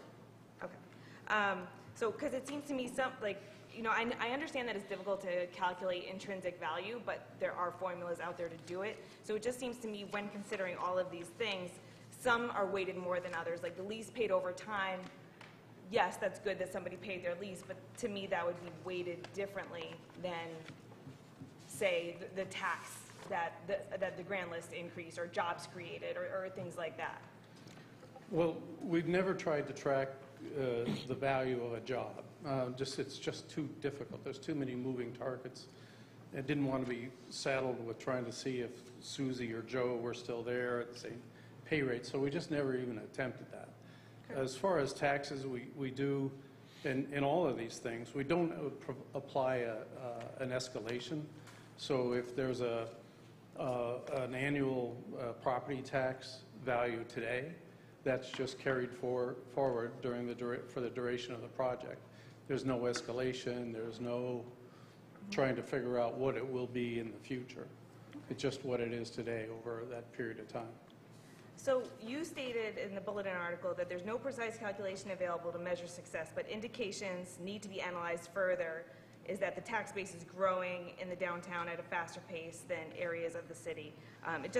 It's either can be analyzed or it can't. And I get it, things are nebulous and it's difficult sometimes to nail these things down, but I did a bit of research, and again, this is just a perfunctory research, but I came across a paper from the University of North Carolina titled Analyzing the Benefits and Costs of Economic Development Projects. And in that, it outlines the pros and cons of 3 different models, the impact on local government, and methods for calculating. I also found another tool called the Return on Investment by Connect Our Future, which is a sustainable communities initiative funded by HUD. And I think, should we move forward with this, I think it would be great to subscribe to some sort of economic model so that we can try to do some of these projections. Mm-hmm. Yeah, I appreciate that. If I could, I'd like to have Jim Farnham come up, who's done a lot of that analysis, and just give you a snapshot of some of that, especially when as it relates to the tax base, because that's been one that we always struggle with. So, Jim, do you want to just highlight a little bit about this analysis that you did? Yeah, so Jim Farnham, Farnham Associates, I've been working with Bob on this project, economic development and planning consultant from New Haven. So on the specific, we looked at 5 of the code correction projects, and whereas we also looked at the whole grand list, all the components of the grand list, and the commercial industrial grand list dropped by 11% in revaluation, then went up 4.6% overall from 2013 to 2017. So in the downtown zone, the grand list, the CC zone over revaluation dropped 24%, so like twice as much as the commercial industrial portion of the grand list. And then from 2013 to 2017, it went up 2.6%. which is a little bit more than the overall grand list of the city, which went up 2.5% during that same 4-year period. But these 5 properties that were received investments through the code correction program, they collectively dropped 26% of evaluation, but went up 16.5% over the 4-year period, through 13 through 17. So that's one indication. I think that being said, it takes time for the effects of a lot of the other projects, like some of the lease projects and some of the other code correction projects, to be reflected in the grand list. But these properties sort of stand out as ones that just already have shown the 16% increase. And if I can, when Jason Vincent joined NCDC and we looked at the struggle to try to identify the contribution of investment into the downtown, how can we quantify it and how can we figure it out? It was really a collaborative approach to try to come up with something that was beyond utility revenue and grand list growth, because that's really not a true measure of the impact on the economy. So I think it was one of those aha moments. Maybe it was over somebody else's beer. But we came to this realization that we really needed to track, what contractors were making on improving a property. We needed to track what, real estate agents were getting out of the transactions, as well as things like conveyance tax and things that we hadn't thought of in the past. So we really began to research and pull it together then. I am in no way inferring that that's the only way to do it, and would love to have some assistance in figuring out, a better model if it exists, and one that's a model that we can track from beginning to end, and a model that isn't going to outweigh the value that it brings. But I'm all open for it. Thank you. So, thank you, Mr. Farnham. In my previous planning days, your name came up a lot. And so, thank you, but that doesn't really paint the whole picture. I mean, I think we all want to see a very positive spin, and I think a lot of this is very positive, but I think we have to be honest, and when you put forward an assessment of 5 properties, we need to see the rest of the properties. Sure. But I appreciate that. So when you make a claim of $22 million of positive economic impact, and I would say I want to see the formula, and I get a PDF of cells, and I don't see the formulas behind it and how you got there, that's just hard for me. I'd like to back into data, and I'm not an idiot. I can figure it out. So that's really what I wanted to see. So we were given a list of all the recipients, this spreadsheet of all the recipients from the bond. And if I could just walk through a couple of examples. So Friendly's Ice Cream was given $1,250, but reported as resulting, this is the Scoop Shack that was in the marina, I think, but resulted in $12,000 in positive economic impact. It's been closed for I don't know how long. And Chaser's Bar was given $50,000 and reported on $500,000 positive economic impact. But they're closed and have been replaced with another entity for over 3 years.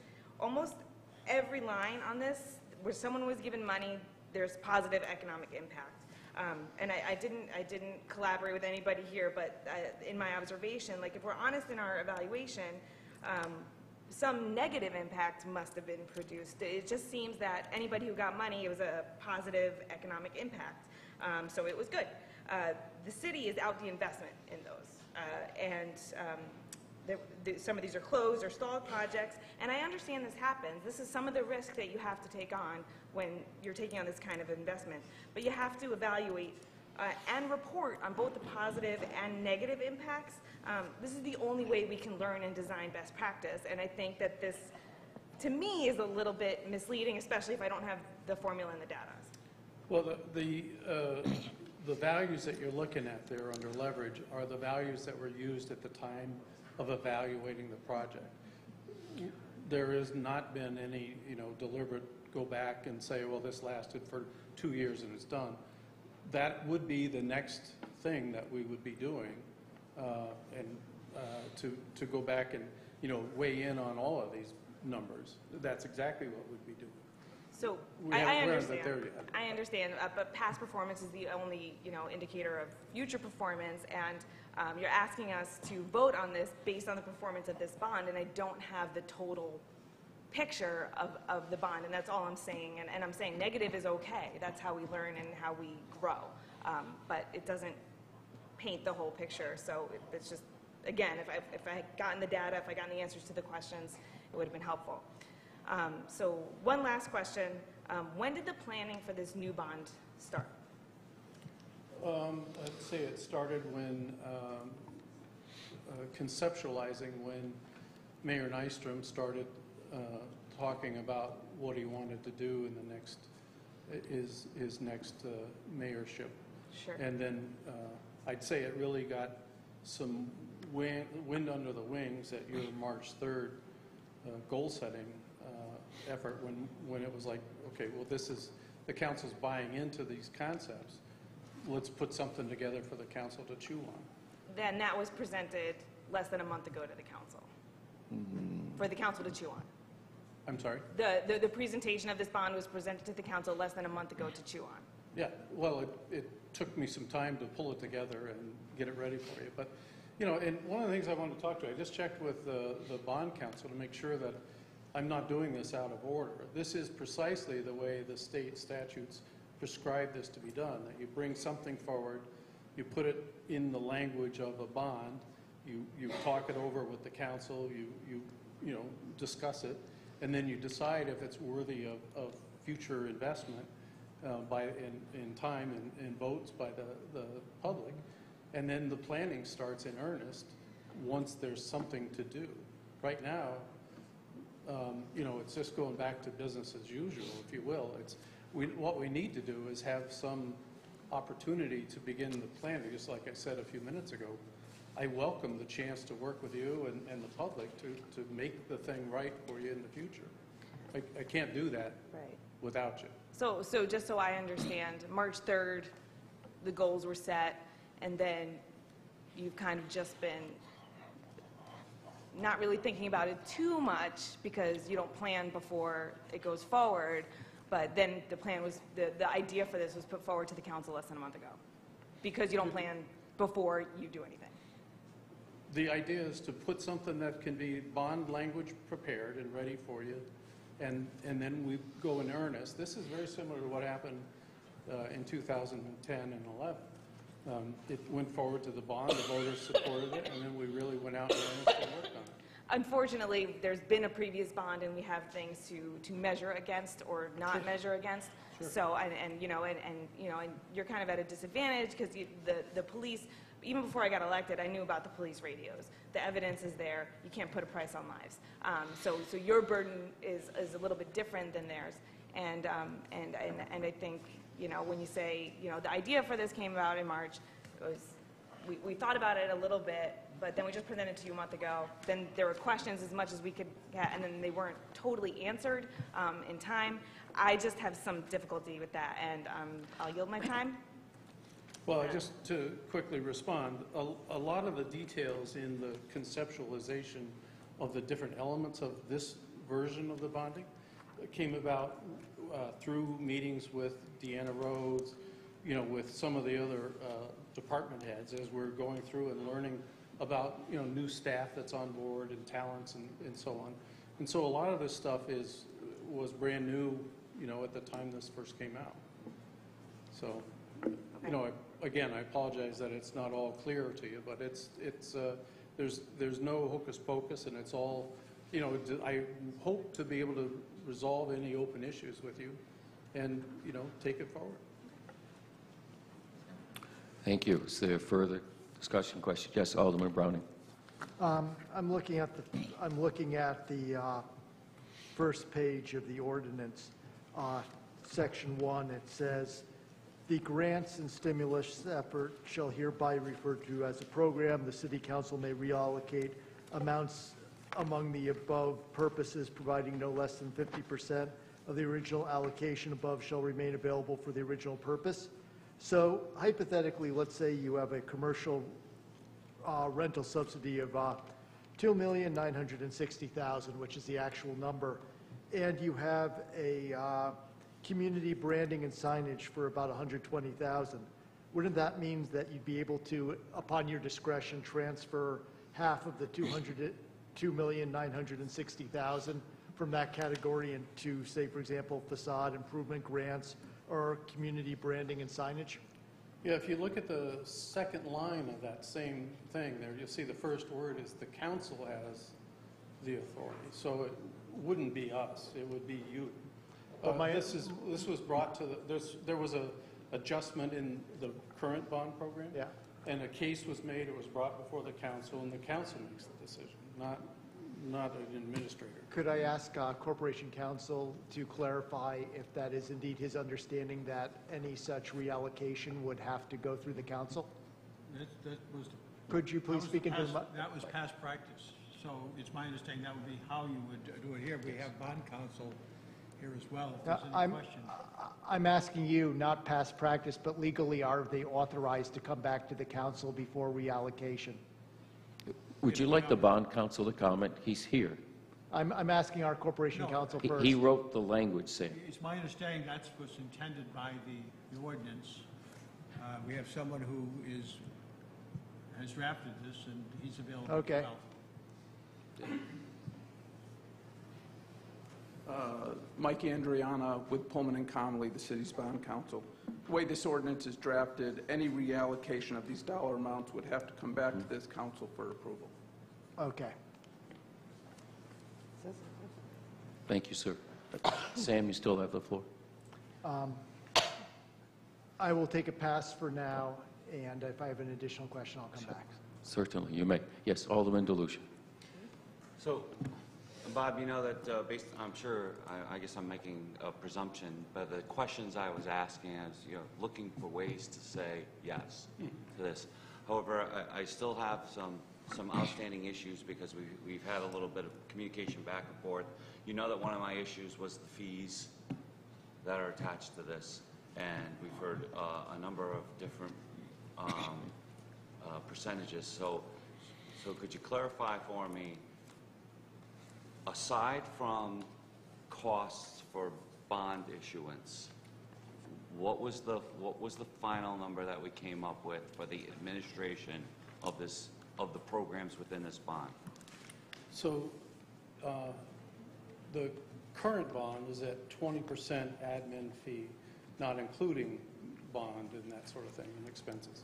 What I'm proposing for this one is that it's 18.5, including that, which what I'm trying to do is say, look, there is no markup, because the 10% sounded like a markup. There is no markup for program admin. It's just the hours and the expenses, the marketing expenses, the consultants, everything that you do to make a program successful. Those fees are a direct pass-through to the program. And NCDC, it's the direct labor hours that go into it. It's the direct overheads that are involved in providing that labor that go into it. Nothing more than that. It couldn't be done at 10%.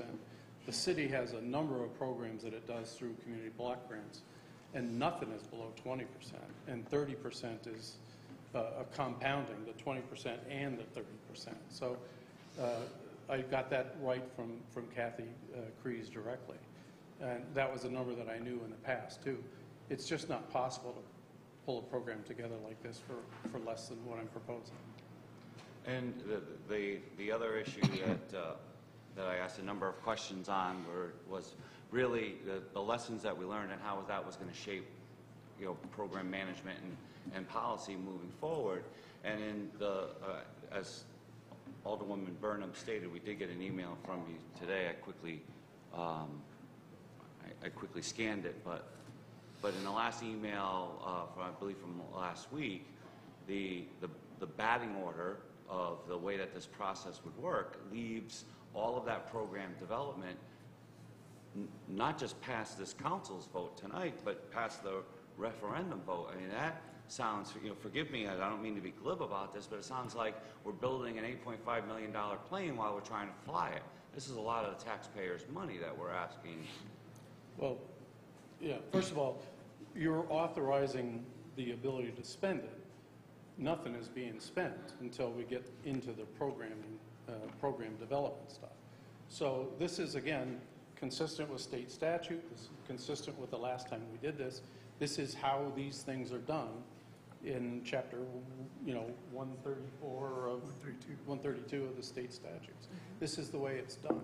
But the state statute has nothing to do with how we intend or how you intend to manage these programs on behalf of the city in terms of what kind of regulations there would be. For instance, I floated that idea, and you was in one of our emails, and you agreed that there should be a prohibition on an investment on the city's part on any property that has back taxes owed.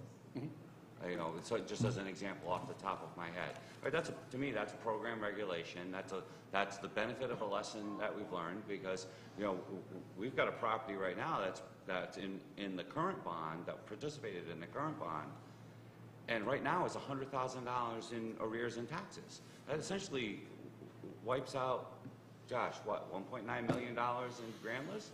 I mean, so we start looking at what did we gain, and then what did the city actually collect on behalf of the taxpayers? So, I thought I had answered this quite directly, but the way the program works today, and this is, again, as benefit from past experiences prior to mine, the way that we set this current program up is that when there's an application made, a review is made with the city tax collector and with Norwich Public Utilities to make sure that they're current before any grants or loans could go out. And we frequently hold any of those requests until things are brought current. It has proven to be, in my view, a pretty good revenue collector to generate revenue that is stalled from somebody with taxes or utility fees. The other thing that we have done is included the fact that nobody receiving funds can be in a legal dispute with the city or with Norwich Public Utilities. Another thing that, again, was somebody else's experience that we brought forward. Now, if somebody has a loan and has received a loan, they've got the payout of the loan, and they're making regular payments back, and they're behind in taxes or behind in utilities, I have no ability to control that. I have no ability to call back that loan. If somebody received a code correction in the grant and they got current with both the utility and the city before the grant was provided, the grant went in to pay contractors to get work done. I have no ability to call that back. I don't mean to cut you off. So I want to say two things to that point. I'm not holding you responsible for these instances. Well, no, let me finish. Okay, I'm not holding you responsible. What I'm saying is that this type of program design and regulation, I should only speak for myself, it was my desire and expectation that we would have hammered this all out between March and now before we put this forward to the voters, so that we knew exactly how everything was going to work before we asked the voters to approve $8.5 million. And right now, that is not the case. So it's not about these individual examples. What it really is about is process. Okay. I'm objecting to the process. You're right. We came out of strategic planning with 3 silos. We said public safety, education, economic development. Public safety, we got hard to work. Education, well, we have our budget struggles, but we have a school facilities review committee moving forward with their work. We're taking steps in the right direction. In terms of economic development, what we didn't have is those same, whatever form they needed, special meetings, right, planning sessions, whatever they might be, so that we weren't spending just the last 2 weeks talking about, if we move this to the voters and the voters approve it, how's it going to work? Right? Because many of those questions remain unanswered at this point in time.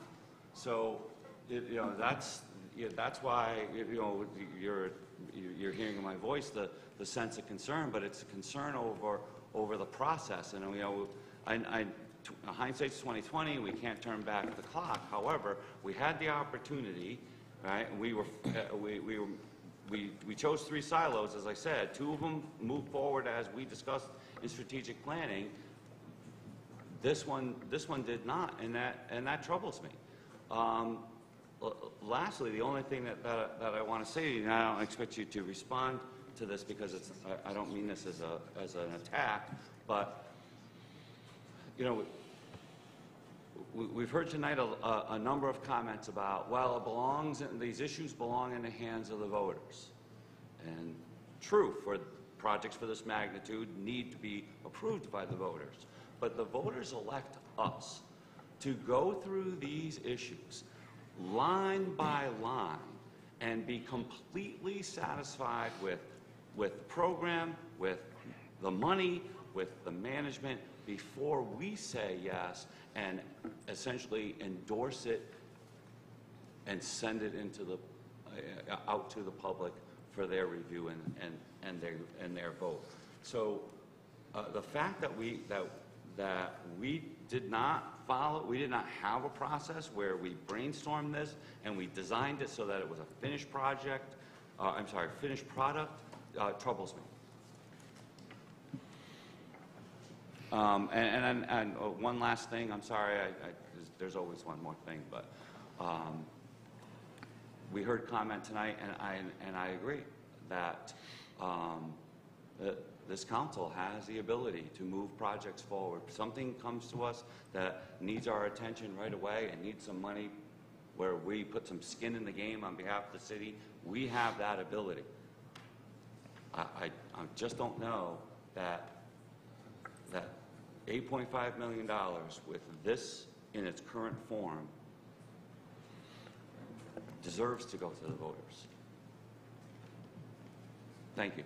That's all I have, Mr. Mayor. Thank you for the time. Thank you. Is there further questions, comments? Alderman Stacey Gould. Mr. Mills, I'm going to be just a little bit flippant here for 1 second. Do you have a crystal ball? I broke it. Okay. So we can have all the matrices and formulas and everything else. But a business could open that has a great business plan, has people who work hard, who are people who are dedicated to their job, and sometimes that business can fail. Through nobody's fault, no forecasting that business will fail. Nobody opens a business, nobody puts their blood, sweat, and tears into a business and says, oh, geez, I hope by 6 months from now I'm out of business. So you can have all these formulas, but they don't necessarily tell you who is going to be successful. And I have to disagree with some of the people who spoke tonight against the ordinance. I see a lot of positive things that are happening in our downtown. We have new businesses opening. We have existing businesses that are thriving. Who would have ever thought we'd have a Peruvian festival in downtown Norwich? Suki, thanks for coming up, or whoever came up with that idea. It was a great idea. But who would have ever thought we'd have a Peruvian festival in downtown Norwich? We got a polka festival coming in October. We have a new coffee shop, a place to go get a tuxedo. And I've lived in Norwich my whole life. I remember the heyday, the not-so-heydays. We're coming back from that. Is it all because of the bond program that we have in place? Not all of it. Is it because of the hard work of Community Development and Planning Department and NCDC, Building Department, MPU, the team that we put in place that meets with Mr. Developer who says, I've got this plan, and they sit down and they try to vet it. It's best their expertise can vet. Not everybody's going to be successful. I'm sure we've had, yes, the ice cream shop closed. And they got, what did they get? $1,400? Lease rebate. Okay, of this previous bond, okay. But they were a vetted company. Friendly's Ice Cream. Everybody's had a Friendly's ice cream cone. We would have sure to think that on the waterfront they would have been successful. But they weren't. Okay, we had some oopses. Like everybody who's thought that that dress was going to look great on them until they got it home and wore it. We have a plan of conservation and development. We referred to it lots and lots of times. We referred a lot of things to the Plan and Conservation Development Committee for their input. We're working very hard to bring viable developers to our downtown.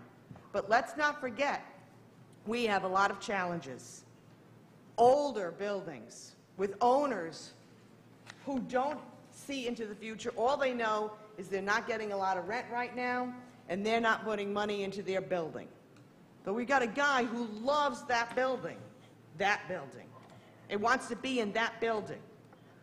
And we got a landlord or an owner who maybe doesn't even live here that doesn't see the potential.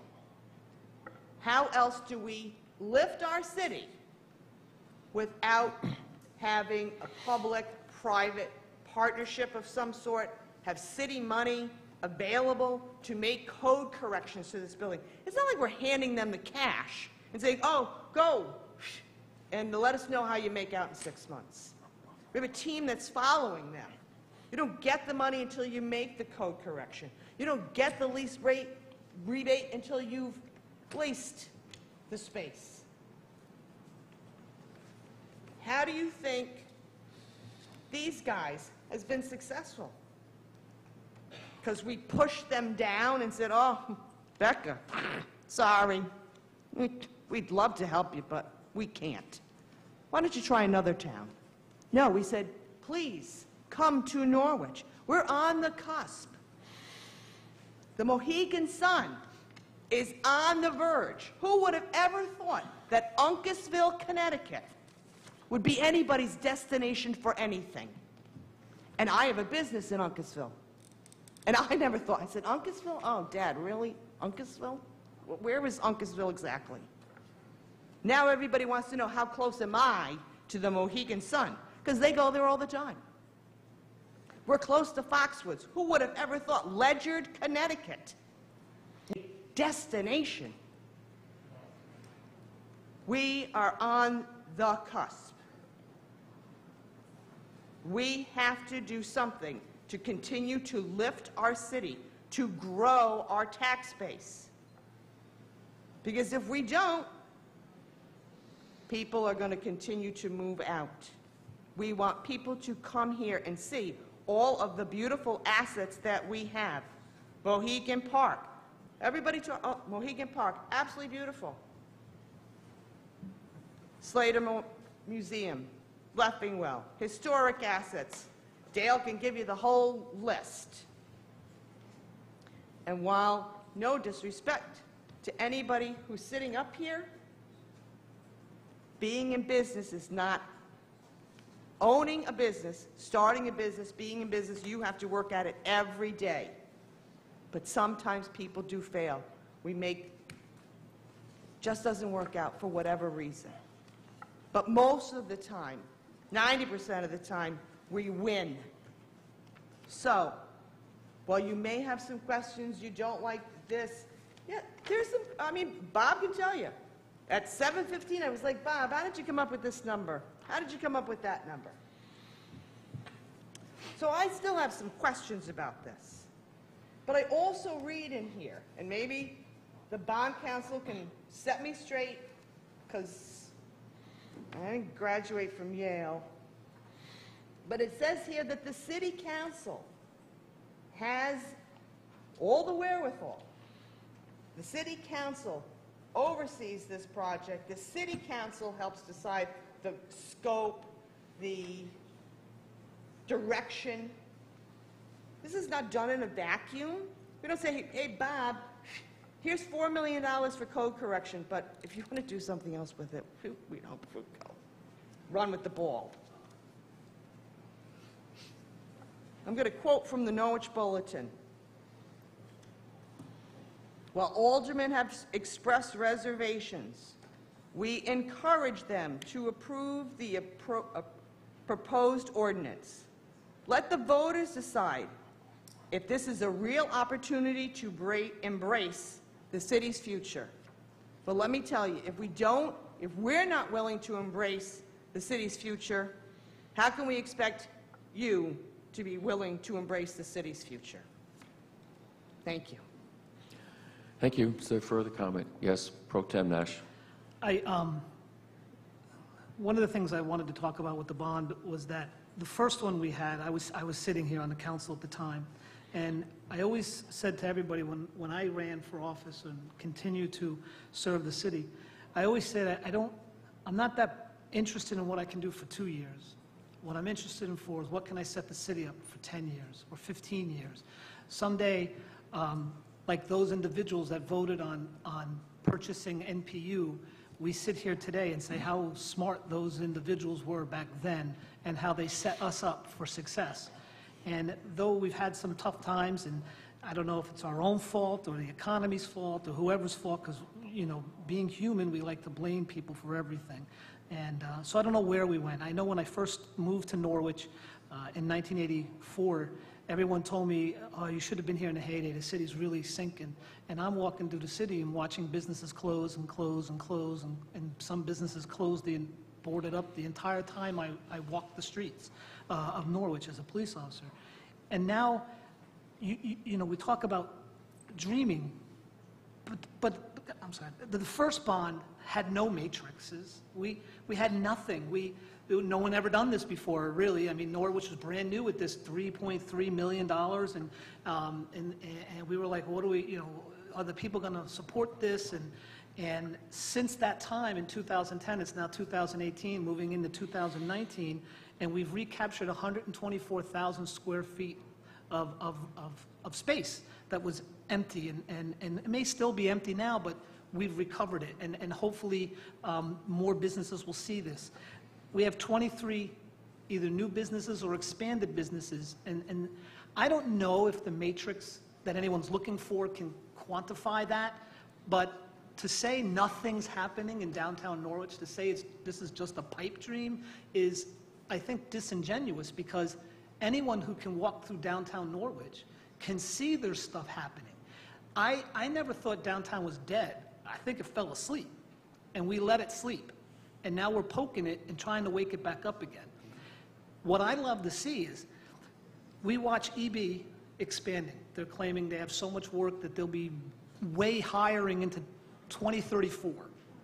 We see the Preston Riverwalk coming to life over there. I'm excited to see that. Alderwoman Gould talked about Mohegan Sun. They just built this giant civic center, and that's growing. And now we have this excitement in Taffville that if we just sit this out, I don't know what, we're going to miss an opportunity here.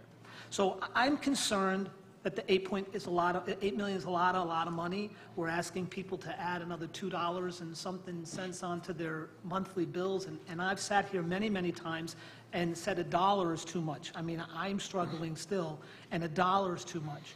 But I also know that if we don't invest in ourselves, and we have so much excitement happening right now, not just in Norwich, but around Norwich, that we can capitalize on and we can grow from and make that part of our assets. I don't know if I want to hold this up just because we have a few questions about the matrix when in the bond it says we have the final say over things. And the people that did elect us asked us to make sure that we're watching the shop, because they work, they have many jobs, they don't get a chance to follow the politics like what we were elected to do. So I'm going to continue dreaming, and I'm going to continue hoping that the time I sit here, I'm set Norwich up to be more successful in the future. So if I'm not here in 2 years, if I'm not here in 10 years, I can look back and my son or my daughter or the people that are here that know me from years back will say, you know, that was a good decision that they made. Yeah, it was a risk, but it was a good decision. So here's what I'm asking. Pass it to the voters. Let them decide like we did the 3.8, because there was no metrics then either. There was no history, there was nothing. We took a shot, and 8 years later, we have 124,000 square feet of new space. We have 23 new or expanded businesses. Anyone that walks through downtown Norwich can see there's stuff happening there. So let's get Greenville now on. Let's get Taffville in. Let's get Thamesville in. Let's start bringing it all in, because we all got elected to represent Norwich, not just downtown, all of it. So let's not sit this one out. That's all I'm saying. Let's not sit it out. If you're not happy with the bond and you don't want to support it, you have an entire year to tell all the people, or until November, don't vote for this. Don't say yes. And then the rest of us that want to push the dream forward and want to move Norwich forward, and yeah, we're taking a risk. We're going to take a risk, but if we don't do it, these other businesses that are watching us aren't going to do it. And New London's another place. I drive through New London every day because I work out there, and there's constant construction going on out there. And I don't want to disrespect anyone's city, but we got it way over New London. I don't care what anyone says, whatever the papers or whatever the news, or what anybody in this audience says, we've got it over New London. So let's keep it here. Let's move it forward. That's it. Thank you. Sorry. Thank you. Anyone else like to speak on the ordinance? Alderman DeLucia, second time. I think that some of our points were taken in correctly. The issue at hand to us, again, speaking for myself, the issue at hand for me is that, yes, businesses fail. And, you know, NCDC and the city leaders prior to us made some investments, made some decisions, and they just didn't pan out. And that's going to happen. Of course, that's going to happen. What's not clear is what lessons were learned and how those lessons are going to shape what's going to happen with this bond if it moves forward. That's the point. All right? That's really the issue. The other, and just to clarify, one of the other things that I said, because maybe sometimes I talk too much and my points are lost in the chatter.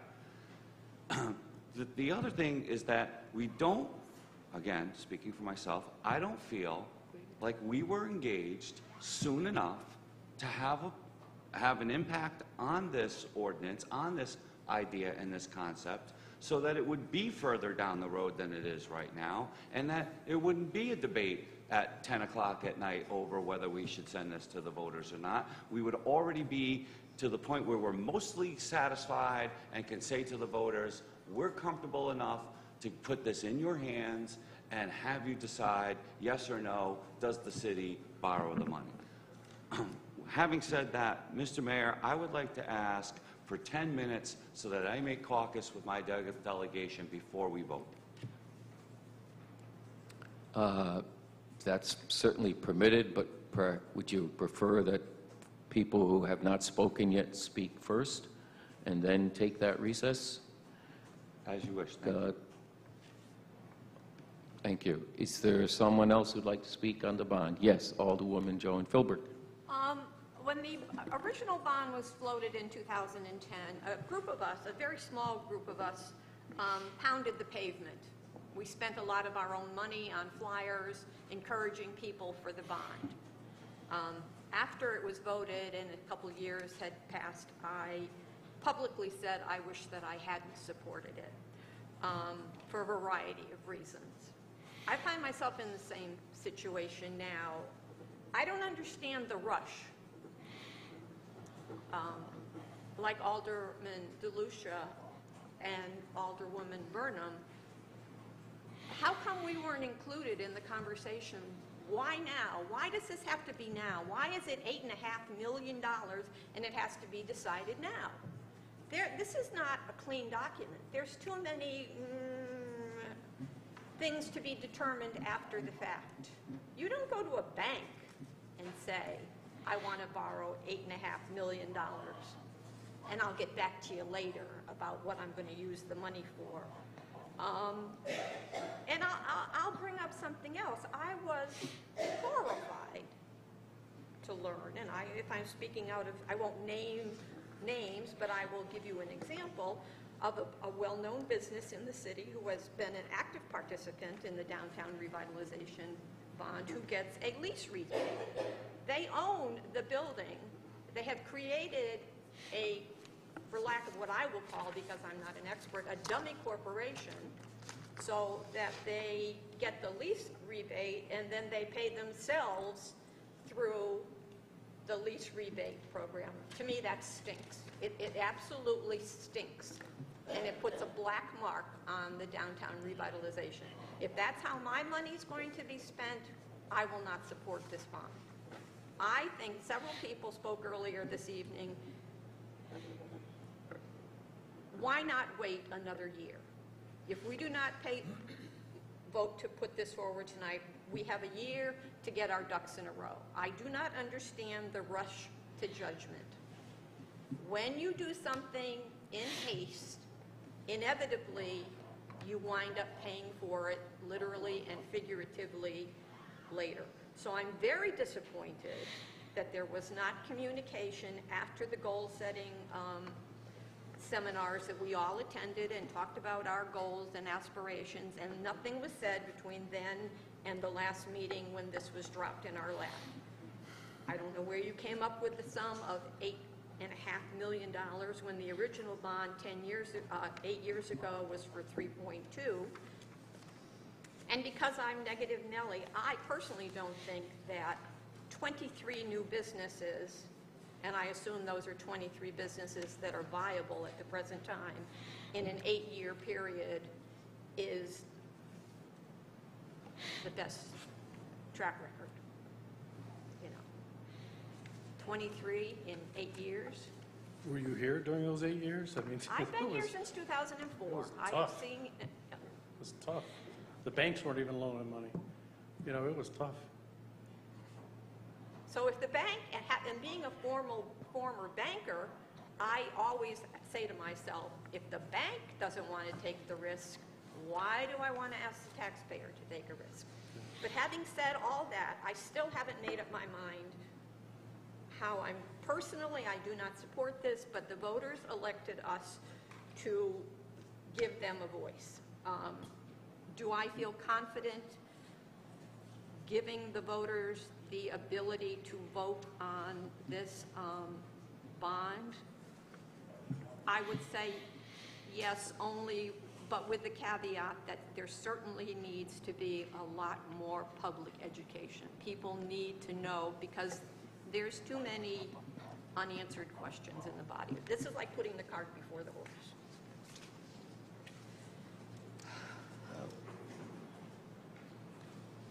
All set? Shall we caucus? No. Unless there's any more comment. No. Yeah. Alderman Browning. I would have to say that because you had a previous bond you worked on, which was, this is kind of the direct lineal descendant of your previous bond. I mean, we all know that. I mean, the design is pretty similar. And because you had about 8 years to figure out what exactly was going on, what worked, what didn't. And then I looked at the PowerPoint you did for us, and there's no way to say it. The police department PowerPoint was better in terms of providing more concrete details. Love it, hate it, you knew exactly what you're buying. I was looking for that level of detail in the PowerPoint you did in front of us. I didn't get it. We finally got some details out of you. Not every single one. One of the things which we didn't quite get was the earlier question about there were 5 code correction grants which the work was not completed. We never quite got the answer to that. But for the moment, I'm not going to hold that against you in the sense I'm going to say, oh, I'm not going to support this because not every question was answered. But at the same time, this doesn't have the sort of detail which, based on your I mean, if you had started this from scratch and you said, listen, I can't answer the questions because we just don't have the answers. We're plowing new territory here. But sitting here with what you submitted and the lack of the detail, I really can't support this. And if the voters want to take it out on me at the polls in a year, I'll live with it. But that's my position. I'll talk over the matter with my fellow Democrats. Is there further comment? Yes, Alderman Burnham. So to address, to just expound on what Alderwoman Philbrick was talking, leaving this to the voters, you know, because there's still some fine-tuning is a generous word, I would say, for this. And you reported to us of what is normal procedure, and whether I don't know how much purview we have to adjust procedure, but I think a lot when it comes to preparing to send bonds to referendum. We could be as detailed as we like. There's nothing restricting us from that. You told us the order of operations is as follows. The council decides to advance to the voters for November referendum. That's assuming tonight happens. Then what you said was NCDC takes 60 days to work with the council and the public to better define the programs for a fuller understanding of the value and impact of the proposed programs. 60 days, that brings you to 2 weeks before the election, and there's no guarantee that you will have all the details done because in a month we've had so many questions. I can only imagine what the public is going to come up with. That doesn't seem to be enough time. And when this was first presented, I wanted to vote for this. This is exactly the type of thing that we should be using our investing power for. I know that the argument is that we should just put it to the voters to decide. However, I wasn't elected to be a rubber stamp. It is my job to vet things. We do it for everything else. We don't just send things to the voters. It just so happens that this ask is beyond a threshold that it has to go to the voters. We have this debate, we take this responsibility on ourselves as the fiduciary of the city. So it's my job to vet this as something of this magnitude. I need to feel comfortable that the voters have as much information as possible and that are guaranteed to get as much information as possible so that they can make an educated decision. And to do anything less really would be shirking my responsibility. Had we started this 3 months ago, I know we were in budget crunch, but we can walk and chew gum. I believe that most of these questions would have been answered to our satisfaction. I really, really do. And I would be the first one to raise my hand. This is exactly what we should be doing with our buying power. I would love to vote for this. Next year, when the questions have been answered and more time and consideration have been given. Somebody mentioned about our legacy. Like my fellow alderman, I don't care about my legacy. I care that what I'm doing is in the best interest of the voters with all the information I have, and I just don't have it right now. Thank you. Is there further comment?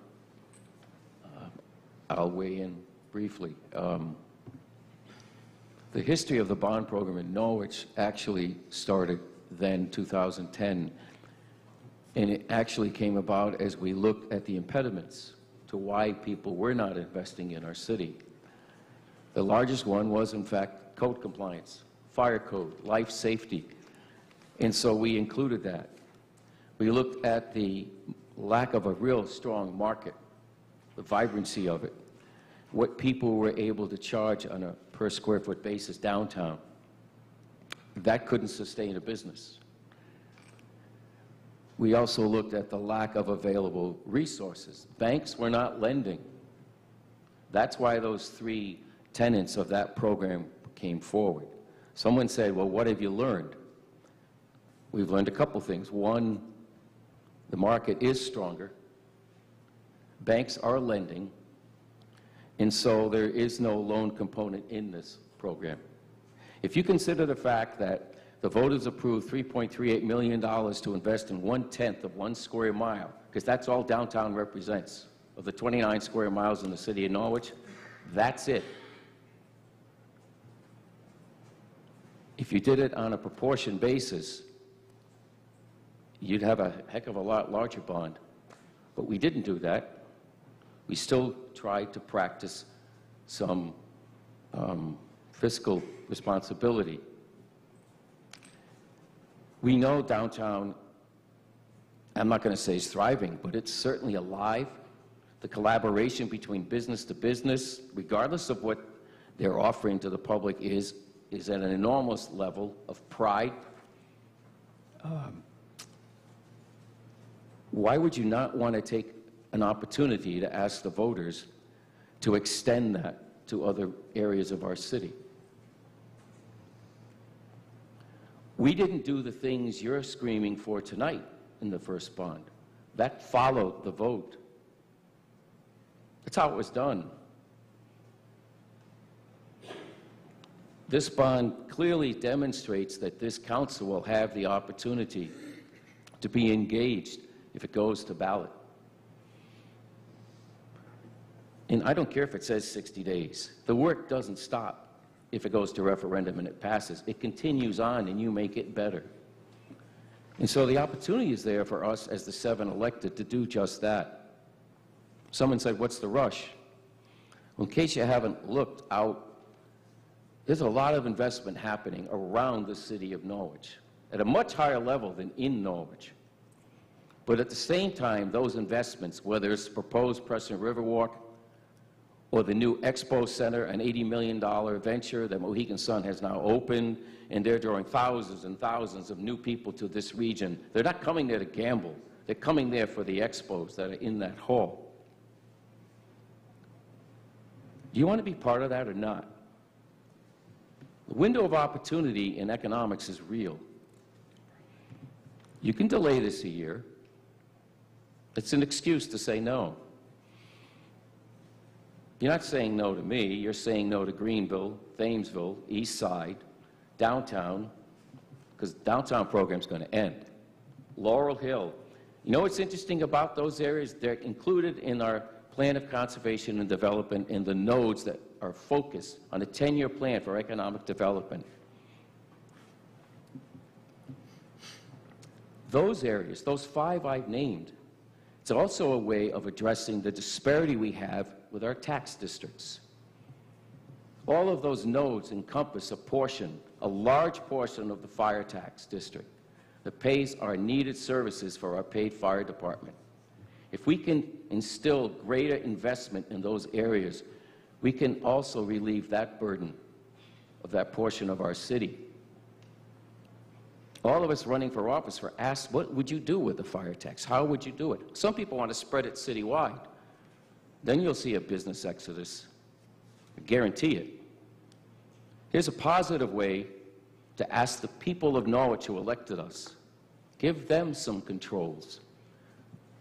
Economic controls don't rest only with the elected officials. There are times you should go to the voters and put it in their hands.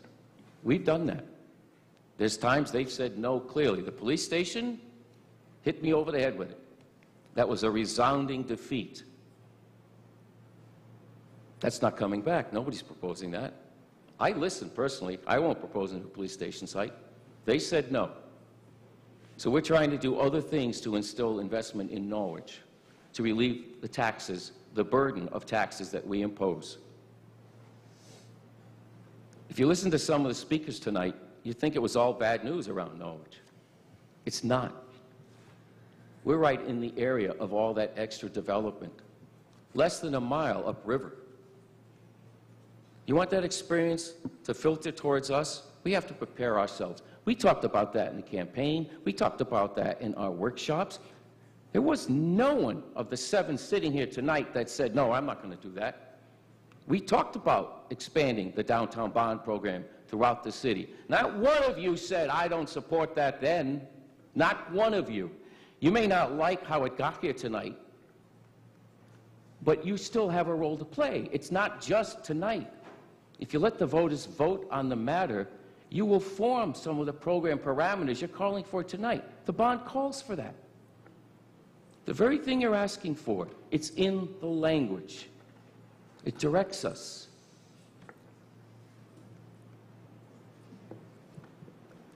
I'm really surprised at this because communication is a two-way street. You're saying they didn't do something. What did you do? Did you reach out? Am I allowed to talk when you sit here and yell I'm at me and talking threaten to me? everyone, young lady. I am. I'm talking to I'd everyone. call for order, Mayor. We have order. We do. Look, if what I just said offended, I apologize. I'm talking to all of us, including myself. I know how much I reached out. Did others do that, or did they just wait for an email? I don't know. Communication is a two-way street. The rest of our city wants to see more investment. They want to see tax relief. They want us to address the issues that have been talked about. Our education system is under a lot of stress. How do you pay those bills if you don't have granulous growth? You will not. The only choice is to raise taxes. That's the difficult thing, as we all went through the budget process. It's a very difficult thing. This is not the final time. This simply lets the voters choose. That's the way we're supposed to do things. Encourage them to participate. Maybe it's giving up control here a little bit that some people have concerns about. I don't know. I like going to referendum. I did when I was mayor the first time. I think it's important to engage the taxpayers. It's their city. They live here, just like we do. Maybe it's time for that recess. Mr. DeLucia, would you like to make a motion? I move that we recess for 10 minutes or less in order to give us an opportunity to caucus. Is there a second? Second. Alderman Filbert? All those in favor? Unanimous. We're in recess.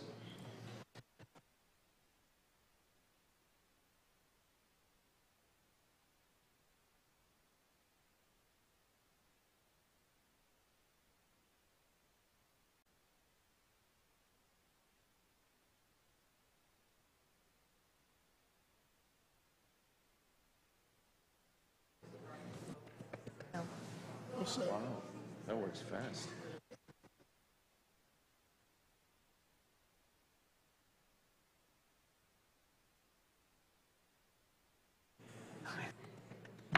Abraham Lincoln. The council will come back to order. Motion, please. Alderwoman Gould, President Pro Tem Nash. All those in favor? Thank you. Is there further discussion? Alderwoman Gould. Would the bond council mind coming to the podium, please?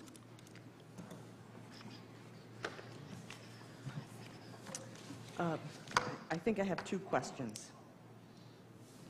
Number one, just because we ask for or appropriate $8.4+ million, you don't give that to us all in one lump sum. Is that correct? We ask for it over time. We need it. That is a couple things. That is really up to the city how that's structured when the bonds are issued. You can do it over a number of bond issues over a number of years. You don't have to issue the full amount for the full year. The other thing I just want to point out, too, is that just like what was done back in 2010, is there needs to be, because of the type of projects that we're proposing to finance, there needs to be a development plan that's put together and that goes back and gets approved by the NCDC board and then comes back to this city council for approval before the first dollar bond can be issued. Okay, and I don't know if you have a copy of the ordinance in front of you. I can get one. Hold on. Well, I can just hand you this one.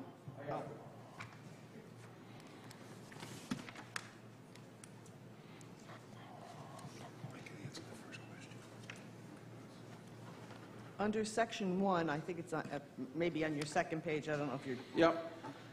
It says, "The city council shall approve the scope and undertaking to be implemented with the appropriation herein authorized, and may delegate program parameters and administration or implementation to the Norwich Community Development Corp. Or other city agencies or other departments subject to its oversight." So ultimately, in plain language, for everyone to understand, what does that section mean, please? That, when we're talking about the scope and undertaking of the program, that is the detail that goes into the development plan that's required by state statute to have. And that type of, and that plan, and it's, you know, it'll be similar to what was done back in 2010, will be far more detailed and talk about the programs and the parameters as to who qualifies for code correction or rental subsidies, different things like that. Thank you. I could answer number one if you'd like. Please. Go ahead. we would issue bond anticipation notes before we permanently finance the project. So in essence, we would take an estimate of the cash needs for the year for the projects, make an estimate of that, and then borrow that money in anticipation of financing the permanent number a few years out at least. So no, we wouldn't borrow all 8.3 at one time. And just as a follow-up, Mr. Salamone, if regrettably, over the life of this bond, we don't have anybody who steps up and says, oh, I would like to come to Norwich and I want to do code correction to this building, I need a lease rebate, I need some other, one of the parameters, we don't necessarily have to pay back money we didn't actually borrow.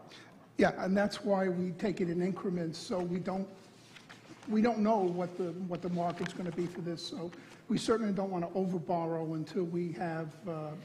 The best thing can happen is that we need all $8 million, but we don't need to borrow that in advance. Okay, thank you very much. Thank you. Is there further discussion?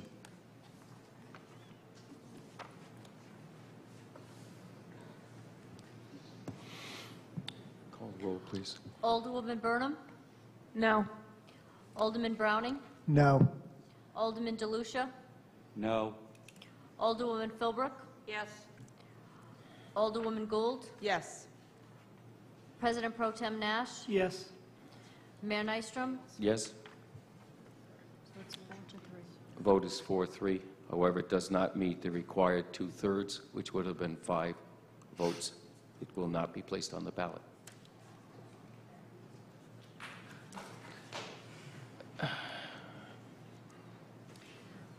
Please. Second reading in action number 4, an ordinance regarding additional fiscal year 2017-2018 appropriations for the general fund, town consolidation district, and city consolidation district. Motion to bring this forward, please, and to waive the full texted reading. Alderwoman Gould, President Pro Tem Nash. Is there a discussion? Yes, Alderwoman Philbrook. Hypothetically, if this was to fail, what would happen? We would, not to speak for the comptroller, but we have an obligation to legally close the books on the budget that was just completed. And I believe we would eventually have to return and address this at another meeting. Just being technical, but.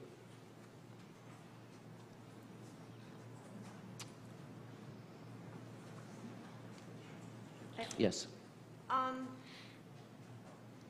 The reason I ask is I'll use the money for the CCD and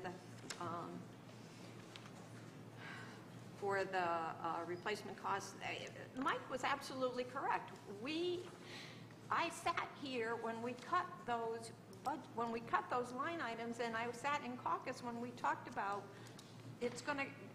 At some point in time, we're going to have to come up with the money for this as well as other things. So I would say that going forward,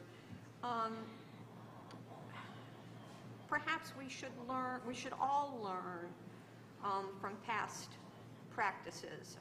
The departments to live within their budgets, which is my primary gripe, and also the council to understand that based on past instances, perhaps what we're doing is not the best to do.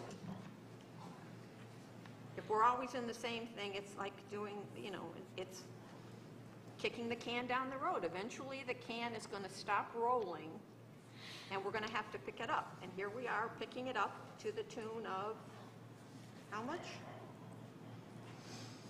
Josh, quickly, how much is 583, 144, and 3? That's 147, 583.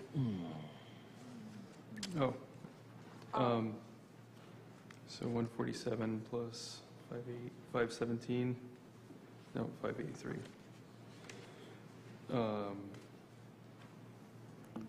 Brain starts working slower as the evening goes on. over $700,000. Thank you. Are there further questions or comments on this ordinance? Yes, Alderwoman Gould. I'm just going to make one that, to reiterate some of Alderwoman Philbrick's statements. We work very hard at a budget. Most of us have a household budget. We know exactly what we make a year. We know what we have to spend a year. So maybe we should have a reward for living within our means, that if we set a budget for a department and they meet that budget, then maybe we should, give them some sort of accolade. And for those who can't live inside their means, then we need to have an explanation as to why they went over their budget. Somebody's got to be authorizing this to say, well, I blew my budget by $100,000 or $50,000. Somebody's got to be saying, what the heck is going on here? And, we have to, we cannot every year, at the end of the year, be saying, whoops, well, we're $200,000 short, we're $1 million short. Well, we just have to take it out of someplace. So I think if we're working so hard on a budget, then we have to stick to that budget. Everybody's got to live with the budget. And if you need more than the money that the city council has appropriated to you, then maybe you need to come before the city council, not at month 11, but maybe at month 6 or month 4 and say, you know what, I'm going to blow my budget and this is why.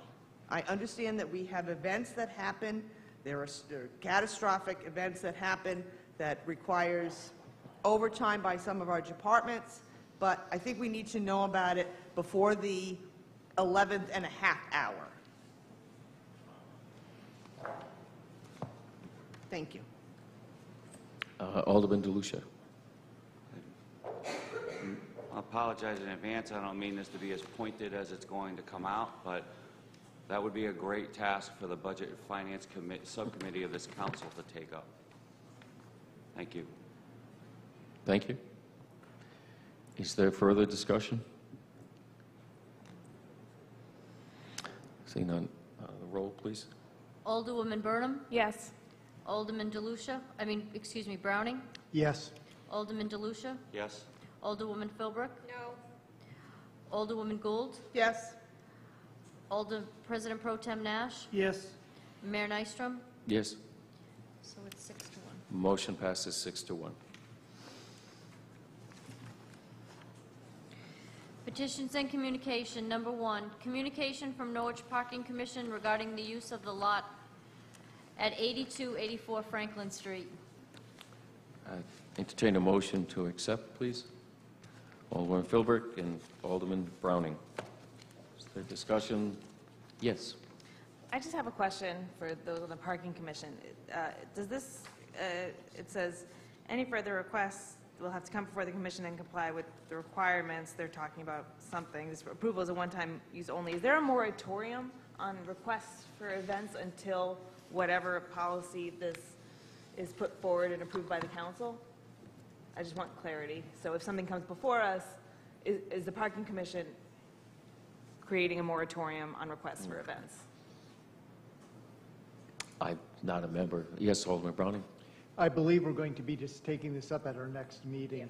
And so we don't have a formal moratorium. I'm unaware of any other additional requests, but certainly we will not delay the process any further than that. We'll take it up at the next meeting and try to deal with it expeditiously.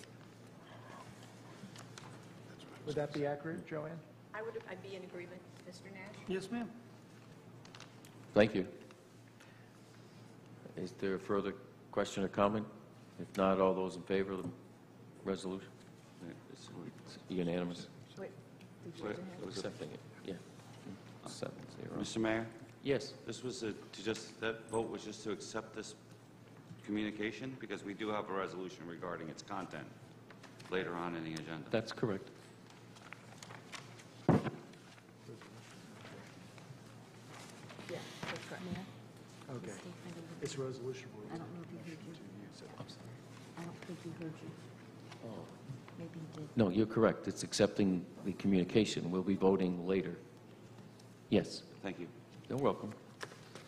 Number 2, communication from Comptroller regarding estimate tax impact of debt services on proposed bond ordinance.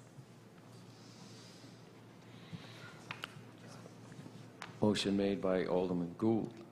Is there a second? President Pro Tem Nash. Is there discussion or questions?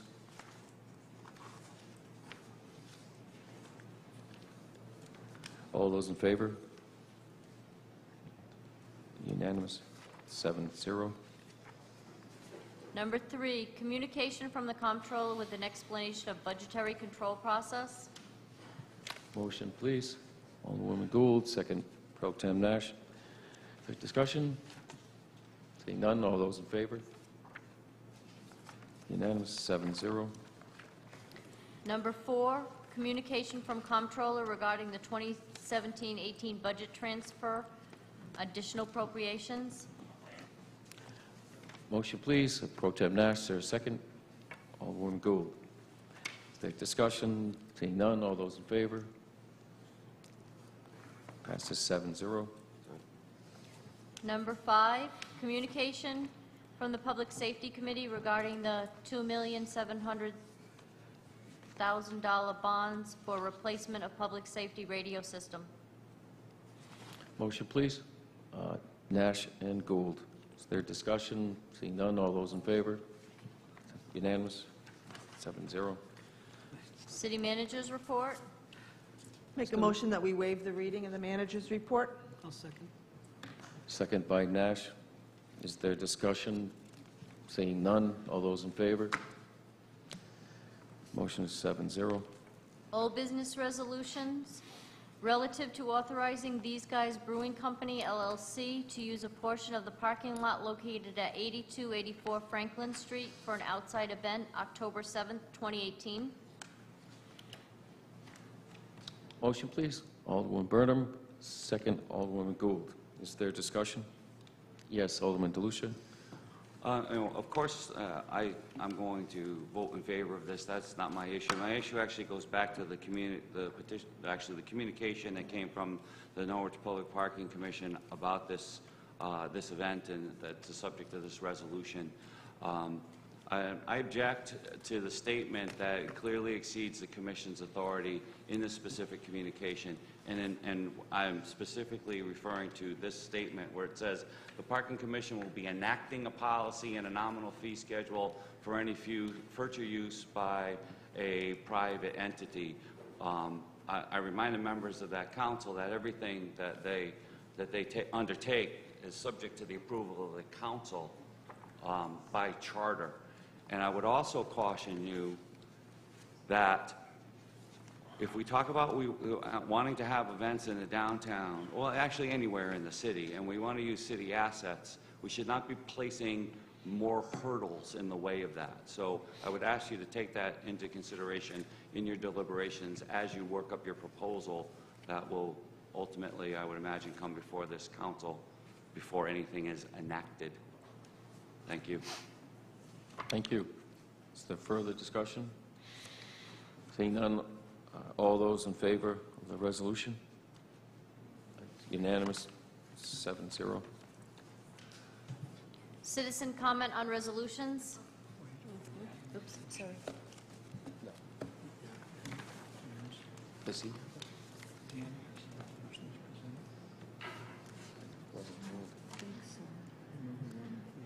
You don't have a resolution.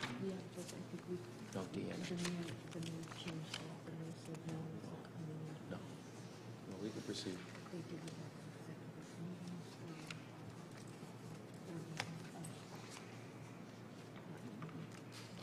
I Citizen declare... comment on resolutions? Thank you. Sorry. I declare citizen comment on resolutions open, and would like to please address the council on the resolutions on the agenda. Please step forward.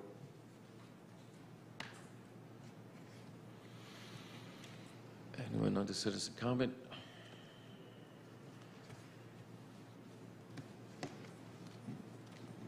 Third time, anyone under citizen comment? Seeing none, I declare it closed. New business resolutions, number 1, relative to participation in the cost-sharing program with the City of Norwich to construct concrete sidewalks. Motion, please. Alderwoman Gould, Pro Tem Nash. Is there discussion? Seeing none, all those in favor? Unanimous, 7-0. Number 2, relative to providing for referendum vote to be held in connection with the municipal election on November 6, 2018, in connection with the above referenced ordinance regarding the appropriating $2,700,000 for the replacement of the public safety radio system and authorizing the issuance of $2,700,000 bonds of the city to meet said appropriation, and pending the issuance thereof, the making of temporary borrowing for such purpose. Motion, please. Pro Tem Nash, is there a second? Alderwoman Gould. Is there discussion? Seeing none, all those in favor? Unanimous. Vote is 7-0. And we can skip number 3?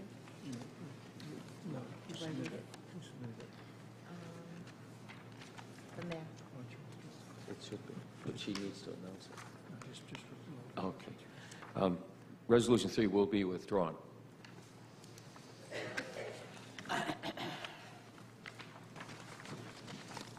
Number 4, relative to the council satisfactorily reviewing the JAG grant and process. Motion, please. Alderman Gould, second. Pro Tem Nash. Is there discussion?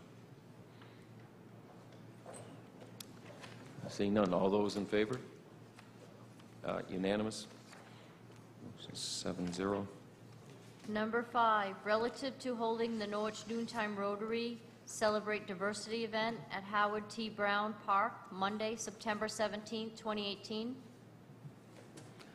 Motion, please. Nash and Burnham.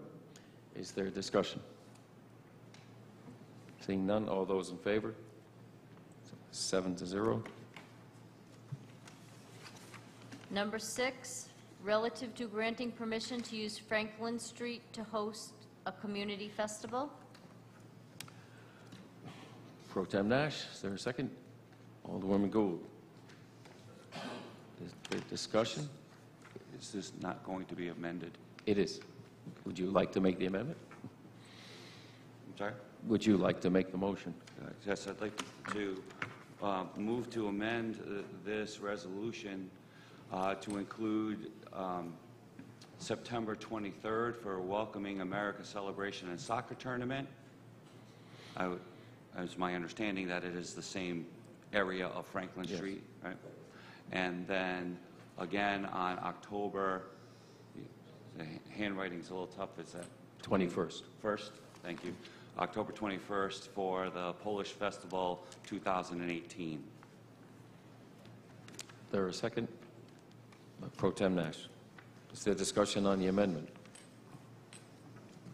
I will simply cite that I received this information late Friday afternoon, and in order to expedite future meetings, since the parameters of each program would be held in the same manner from 2 to 6 p.m. on Franklin Street with the same roads involved, Bath and Willow, we are attempting to add these other dates and what the festival purposes are to expedite matters for us here on the meetings.